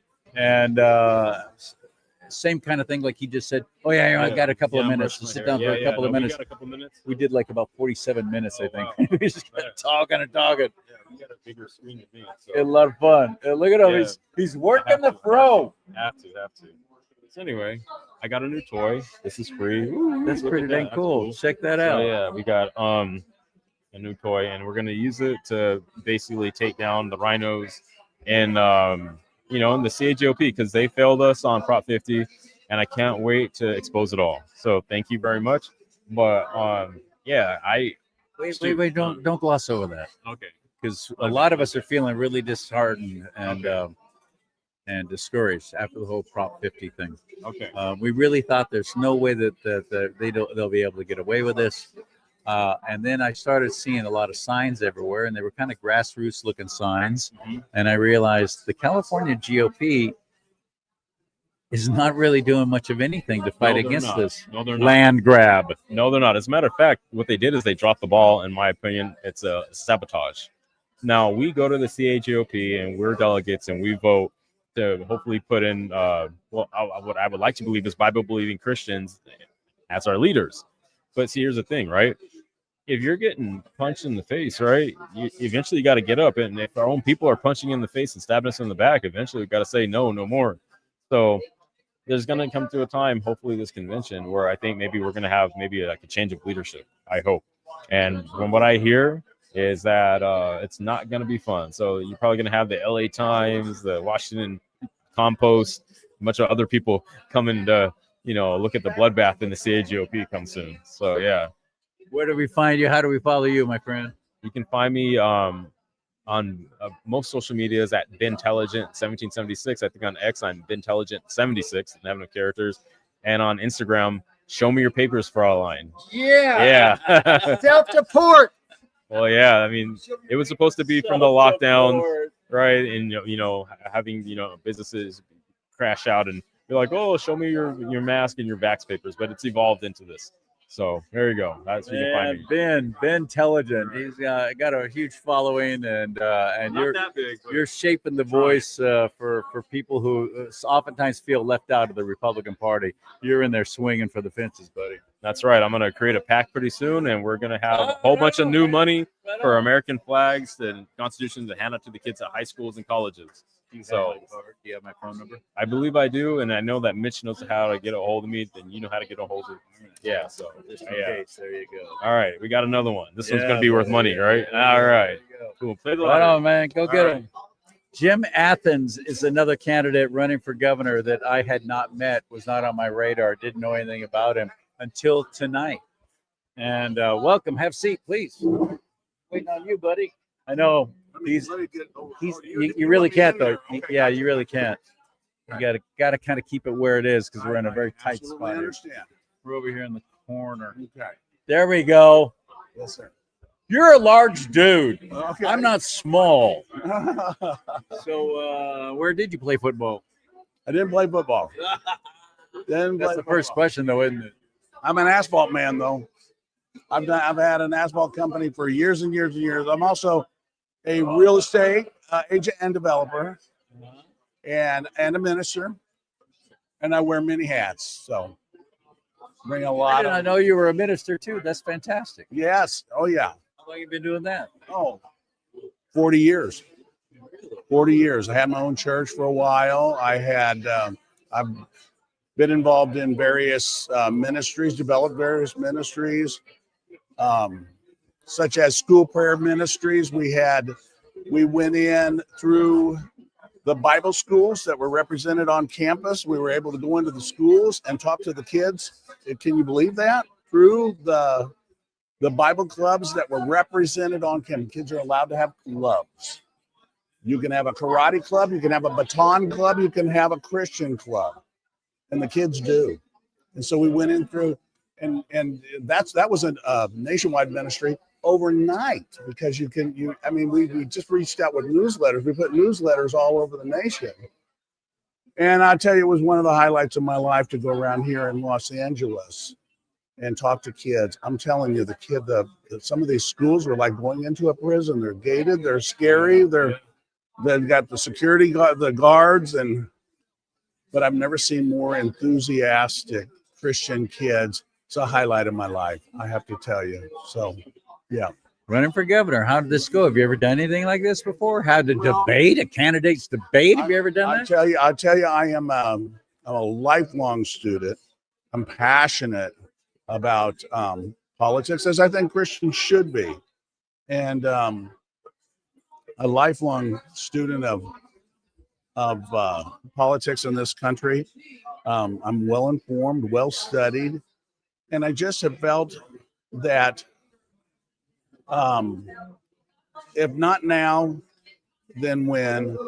If not you, then who? If not me, then who? And I have such a passion to bring a positive energy to this state and to fight a good fight for this state, fight a righteous fight. I have such a passion for that.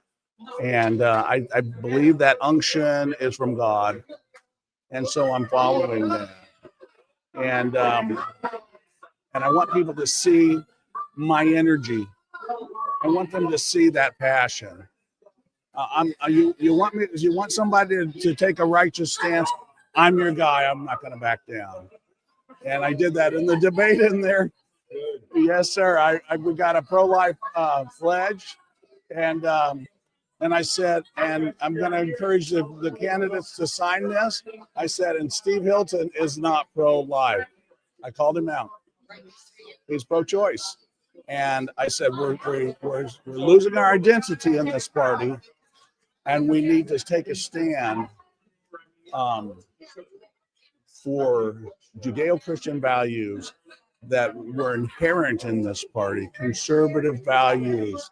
So I said that, and I think it was taken pretty well.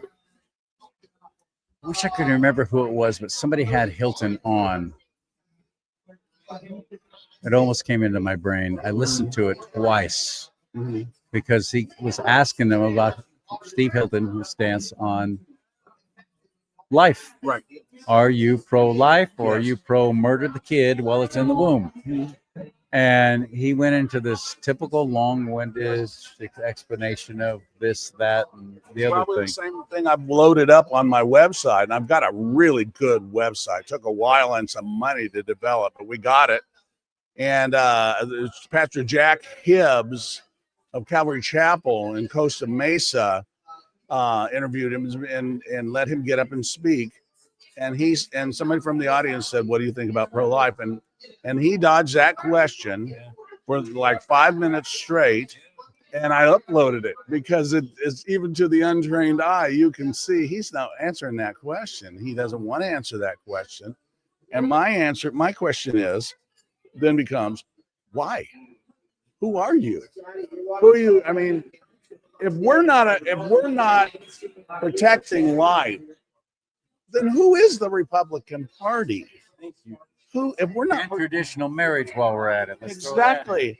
Who are we? I said in the debate in there. The California GOP has been trying to take that out of our platform as a state. I know that. And I said in there, I said, we've lost our way in California. We've lost our identity. We've been they, them, and he, she, and transgenders going into men's bathroom. We have controlled, this is not me quote, I'm quoting, controlled anarchy on the streets of our big cities. Controlled anarchy. We've lost our identity. We have no identity. It's up to us in the Republican Party to take that last vestige and stand. And having done all to stand, like the Bible says, stand therefore, and so I'm here to do that. So, and I'm having fun, and I'm sure some people aren't gonna like it. I'm the man for the fight. I assure you, I'm the man for this fight. Yeah. I'm glad I got to meet you. Thank you thank so you. much. Thank Thank you. you for Thank being you. here. Thank you very much. Thank you for dedicating your time. Thank you to your family. Thank you for not saying you want to do what? No. They did say that Because they're probably they've had to make a lot of sacrifices Yeah. too. So you're sacrificing your business. Yes. You could be concentrating more Yes. on that, but you're Yes. putting it all into this. Yes, sir. But I'm also a businessman par excellence. I'm a realtor. I'm a real estate developer. I have an initiative called Prosperity Zone Initiative. It's like an opportunity zone on steroids in which we take pre-established businesses and plant them in areas that we've claimed by eminent domain in a 10 and 12 block radius.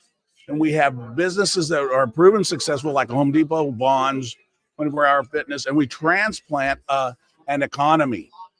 And we transplant the communities around it. We address in one fell swoop the problems with housing and affordable housing and jobs, all in this transplanted economy. And here's what my son says, also a business, also a realtor in 3 states. He says, "Dad, it forces growth." And it just pulled me back because it does force growth.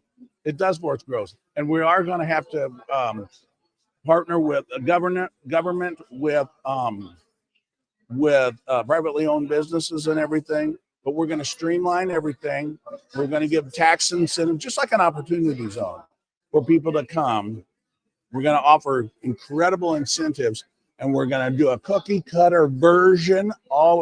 You can move, the businesses may change, but all over these areas, these economically depressed areas in the state of California, and we're going to come to life. We're going to roar to life. Jim Athens, ATHENS. ATHANS. What did I say? ENS. ATHENS. Oh, thank you for correcting me. I know. Thank you for correcting me. Where's Yeah, I've been doing this for a while now. I'm Yeah. losing. Where do we find you? Okay, I'm going to spell it out. JIMATHANS FORCAGOVERNOR.com. JimAthens4CAGovernor.com. It's my website. It's very comprehensive. I spent an arm and a leg on that thing, and it's great. And it's got that whole thing cataloged out. My sister looked at it, and she's scrolling, and it's got the various blocks all laid out and the zoning initiatives and everything. She goes, "Do you have this all memorized?" I go, "Absolutely not." It's comprehensive, and I'm so excited about that. Good. But I want to bring that energy to Sacramento. They're asking me, what are we going to do about rules about the water rights? I was in there, and regulations and all that stuff. I said I don't have a lot of answers because my is the legislature gridlocked? Yes. I love grassroots initiatives that sidestep government involvement at all. And I talked about desalinization programs for each of the cities along the coast. And Laura chimed in. She goes, "We're talking about solutions." I said, "Laura, do the math." I said, if we're saving water for municipalities on the coast, then we have more water for ag. Yes. Yeah. And I said it's not a solution that encompasses everything, but I like solutions outside of government. Right. Let them play their politics. Yeah. I want to use that bully pulpit. And I want to join government with private business. I want to talk to the people about a Buy California program. I want to bring jobs back. I want to invite jobs back. Industries that have left. By actually taking away some of these ridiculous oppressive regulations and taxes. Like the trash truck guy. Come on back. Yeah. Come back. Just bring them back and give them all kinds of incentives. Did I do that? If I did, I'm sorry. No, I did. So, yes, sir. I'm so glad I met you. But by the way, I wanted to throw this out here. It just dawned on me. I've talked to just about everybody who was up there tonight. There's only one who didn't come in here and talk to any of us here in the media. Only one. Really? Guess who it was? Me? No, Steve Hilton. Oh. He hasn't come in to talk to anybody. Oh, I thought you said something different. No. No, he has not come in to talk to any of us. I know, and I'm gonna, and he's on my website, and he was the impetus for the. If he walks in right now, I'm going to feel awful. Yeah, no, But well, we're I'll wrapping get up and this let whole you thing up. talk to him. And tell him, say this guy has a pro-life pledge he wants you to take. And then watch him dance around, do the Steve Hilton dance. Oh, you might as well have a little bit of fun with it. I know what I'm going to talk about him next time I do talk to him, if he ever does again. It was a pleasure, brother. A pleasure. Keep in touch. This is my card. Let me help. Thank you. Whatever I can do. Thank you. God bless you. God bless you. So how do I get I'm going to load this up on my podcast. How do I do it? It is going to be right now. We're live. We're live on several platforms. I'm going to take this and I'm going to add graphics, like the correct spelling of your name, unlike when I said it wrong. And I'm going to I spelled it wrong. And I'm going to post that on my Rumble channel, which is on the card there. Rumble.com/do-not-talk. There's my phone number. Send me a text with your contact information. Yeah, and I will send you the link when it's done, when it's up. And have at it. All right. Thank you, Right sir. on, brother. Thank you. Thank you. It was a pleasure. Thank you. It was a pleasure. It was a pleasure. Thank you. Jay, you bet. See what I'm talking about, though, with the strong bench, not a weak one among them. Every one of them is strong candidate. Hi, I have a seat, Greta. Hello. Please come on up. Okay, let's see. Please come on up. You're the next contestant on the new Price is Right. Yes. Oh, there you go. Okay. Remember that? Yeah, Hello, I Greta. do. I do. How you Tell doing? me about you. Oh, it's the microphone. Oh, it's a microphone. I'll hold it for you. Oh, okay, cool. So a little bit about. Wait. Hold on a second. Look at the screen right now. I just had gigantic man there. I Oh. had to move the whole camera up and everything. So let's move it back down to our level. Oh, okay. I see.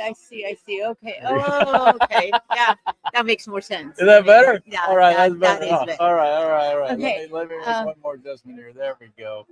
Look at There us. you go. My gosh. You're cute as heck. When you walked in, I was like, "Who is that?" Oh, that's Greta. She's running for governor. Shut up. How come I haven't heard about Greta? Thank you. I am new to the race. I am definitely new to all of this. But, about a year ago, I decided that it was time for some real scientists to come into the fight. I think we are done having politicians run California. Amen. It's, I've been it's, saying that for an awful long time. it's terrible. So I think my goal is I'm not a politician. Definitely not activist.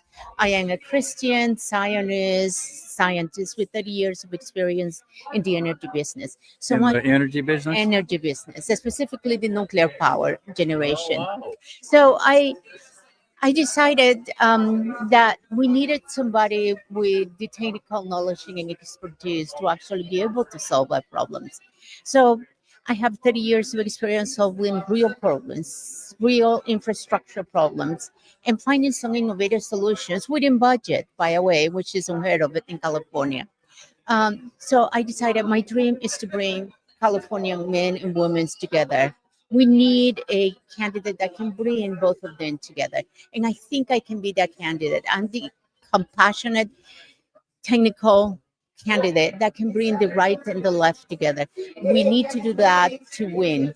And with that, what we're going to do is we're going to make California affordable again for our kids, for everybody's kid, for the next generation. How are we going to make California affordable again? Remember Mr. Franklin Roosevelt, what he did when he got us out of the Great Depression? Franklin Delano Roosevelt. Yes. I don't really credit him for getting us out of the Great Depression. As a matter of fact, I think he prolonged it. Oh, you think? Well, one of the things that he did is he actually started investing in the infrastructure of the United States. With government jobs and socialist system. Yeah. Well, I want to do something that is kind of similar in a way. I think we need to find ways to bring revenue into California. We're still very much dependent on oil. So we're going to do some oil offshore drilling. And then what we're going to do is use this revenue to invest in our infrastructure. We need to invest in our energy infrastructure. We need to invest in our water infrastructure. We're going to invest in Oh, you're the going grid. back on stage. Okay. Greta, wait. How do we find you? Where do we find you? Okay, so we can learn more about you. Awesome. California, CA, GOV for governor, Greta, GRETHA. HA.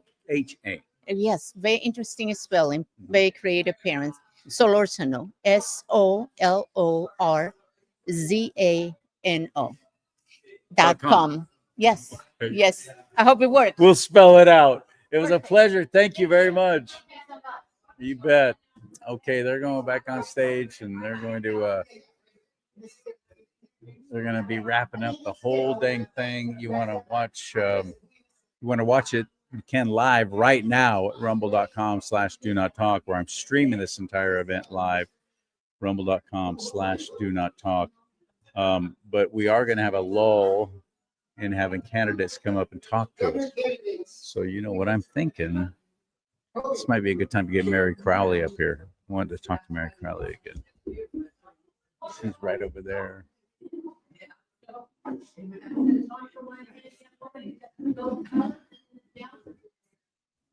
Also, Andrea Kay is here from Salem Radio, and she's extraordinary too. She's here as well. It would be fun to talk to her. Hey, I know. She never even came in. As you noticed, Steve Hilton never came in. Where? Steve Hilton went to everybody else's show but mine. Mary, are you going? Steve Hilton came in and I got shunned. I got shunned by Steve Hilton. It's okay. Are you going back into the auditorium right now? Yeah. Okay. He dodged questions like crazy, huh? Like, did you ask him if he's pro-life? Did you ask him if he's pro-life? Anyway, that's Mary Crowley. They could tell he's controlled by campaign team. Won't let him come in. Oh, who are you, by the way? What's your name? I'm Allie. In fact, one of the moderators, Dr. Frank, I used to work for 3 years. Did you? Yes, the election integrity. Allie. Well, why don't you come on the air with me right now? Otherwise, I'm going to have to shut everything down. I know. I want to see it. I want to see what's going on. Allie, are you running for something? Are you with the campaign? What are you doing? With what? What? I was doing all the video footage. Oh, how fun. Well, I'm going to give you my card right now. Will you be on my show in the future? Sure. Okay. I worked with the grassroots. I was a J6 advocate. Really? Oh, I want to talk to you. Nice to meet you. You're not even on camera. You have no idea. I could be talking to anybody. You have no idea. I could be talking to nothing. But it's a real woman named Allie. Alley, just like driving down the alley. Allly. Okay, gotcha. Like Allie Beal. Remember that show? No, that's for your time. Quit it. Oh, there's your heart. See? I won't show you information, but I'll show your face. The National File? You write for them? Yeah? I got to have you on. Okay, my friend. Okay. All right. We got to get this done then. Promise me you'll call? All right. Don't say that then now and then not do it like Steve Hilton. Steve Hilton. Goodness.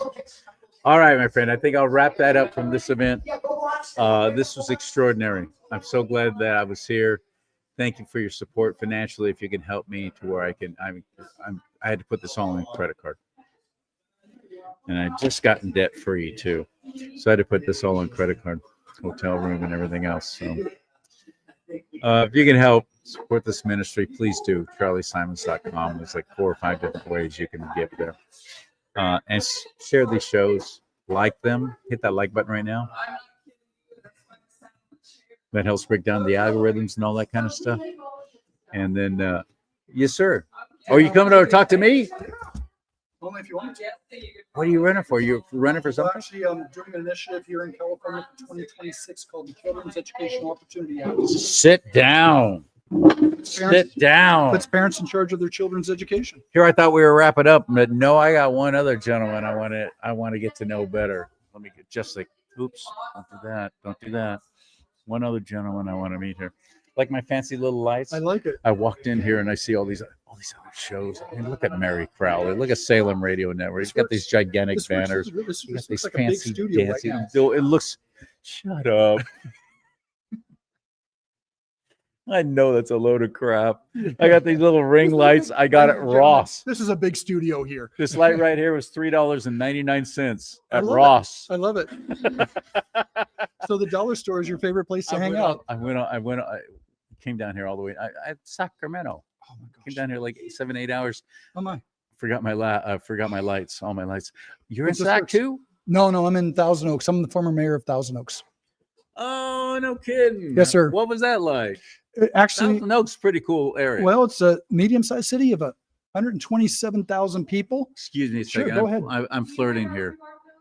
I don't have your QR code. Did you give me your number or your card?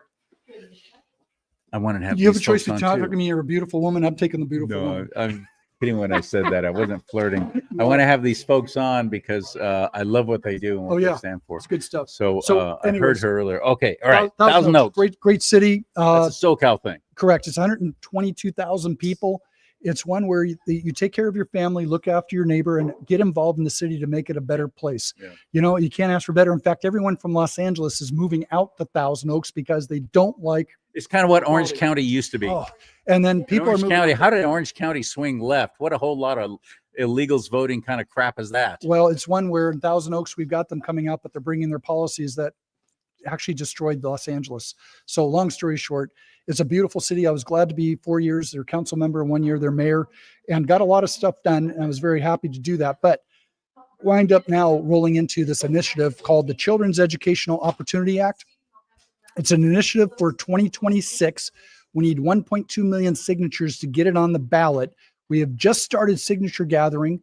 We need to get 1.2 million signatures to qualify between now and the end of March. Oh, goodness. Now, Okay. that initiative is so unique There's because two then I really want to support with that one. And I want to have you on again when we can talk a little bit more in depth. Well, but also the one to require voter ID.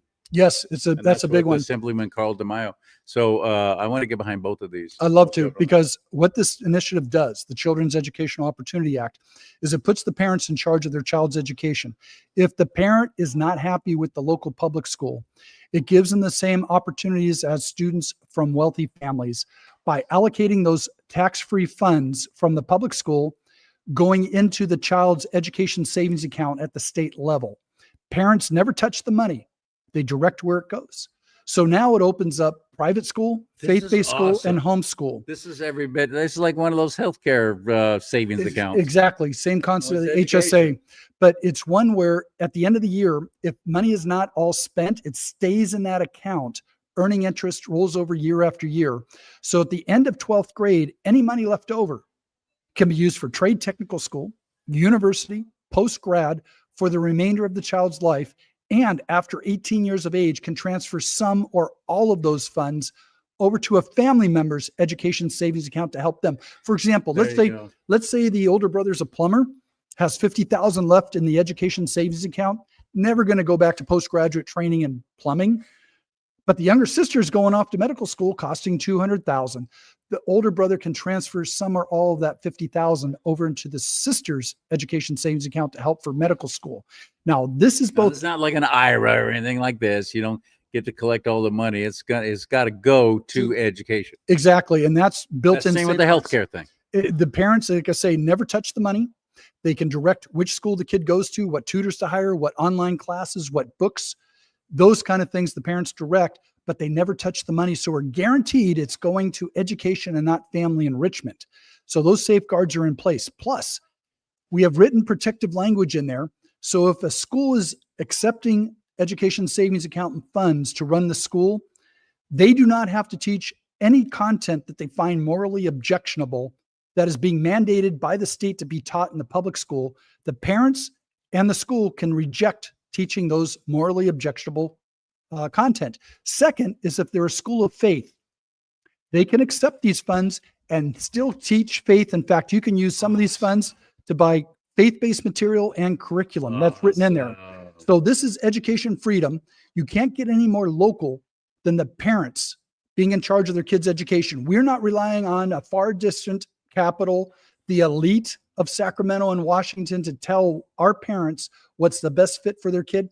The parents are the ones who should be deciding that. And this Children's Educational Opportunity Act is that ticket to that freedom. Now, I need everyone to go to the following website, download, print, and mail back the initiative after you sign it. There it is. It's educationopportunity.org. Educationopportunity.org. Download, print, sign, mail it back to us. 1.2 million signatures. Get your friends, get your family, get even your enemies to sign the initiative. Take it to your pastors. Tell them of it. If you go to the following phone number, call it from your smartphone. We will text you a YouTube link that will, for 3 minutes, explain the initiative. It's called, the phone number is 323-417-4644. 323-417-4644. Take that link, view the video, show it to your pastor, show it to the principal of your local private school, faith-based school, and homeschool families. Tell them about it, copy the link, text it to other friends and family. And we want to get the word out, but get them to sign the initiative, mail it back to us. 1.2 million signatures. Ladies and gentlemen, we can do this and get education back in the hands What of I the love parents. about it the most is this is actually taking it to a vote. Yes. Same with the voter ID initiative. This is taking it to the vote, not a bunch of legislators all doing what they want to do Let after me it give you goes to some committees feedback, and all if this I may, crap. about the Please. popularity of this. Yes, yes. California Policy Center just did a survey. And they found that 72% of voters want this initiative. It goes across party lines. It goes across racial lines. Everybody wants it because they're tired of what Sacramento is dictating to our children. Oh, hell. And 72% is a high number to get this qualified and passed in November of 26. Exciting, because if we're not going to be able to get school choice, this is an awfully good close second then. I call this the civil rights issue of our day. Yeah. Civil rights issue because in the 1940s, 50s, and 60s, opportunity was based on one's skin color or race. Today, it's based on who has the financial means to get the education to allow the opportunities to take place. So if you're a low-income family locked into a local failing public school, you get a poor education, a poor paying job, keeps you in the poor neighborhood, and continues the cycle of poverty. Education stops the cycle of poverty. It elevates people out of poverty. Amen. So we've got to get the students into a quality school.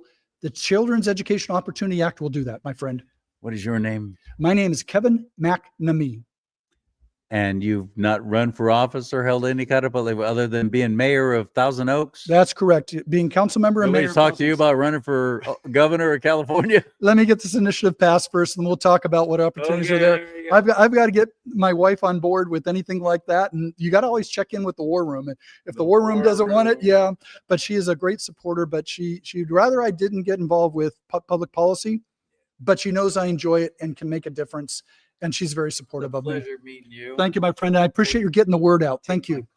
Yes, sir. Give it to you? No, not yet, but I'll get your yet. card here I'll go shortly. right now. Thank you, my friend. And anything I can do to help. Thank you. And let's talk. I want to talk to you more about this again when we're not in this kind of situation there. Love to.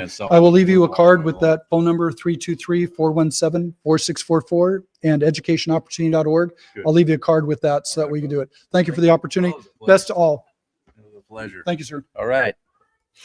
And that's a wrap. That's a wrap from this very, very important event that I just feel so privileged that I was able to even be a part of it. And it's thank you to the Awakened Church in San Marcos, an extraordinary place. Everybody I've met from here has just been wonderful, wonderful people. I also, yep, I'm coming. I got to go. Thank you. Thank you. I see some other people who are writing stuff, but I'm not wearing my glasses, so I can't even see it. I blame the stroke. All right. Have fun.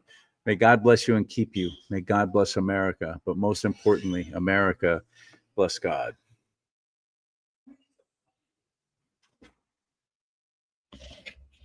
And that's a wrap.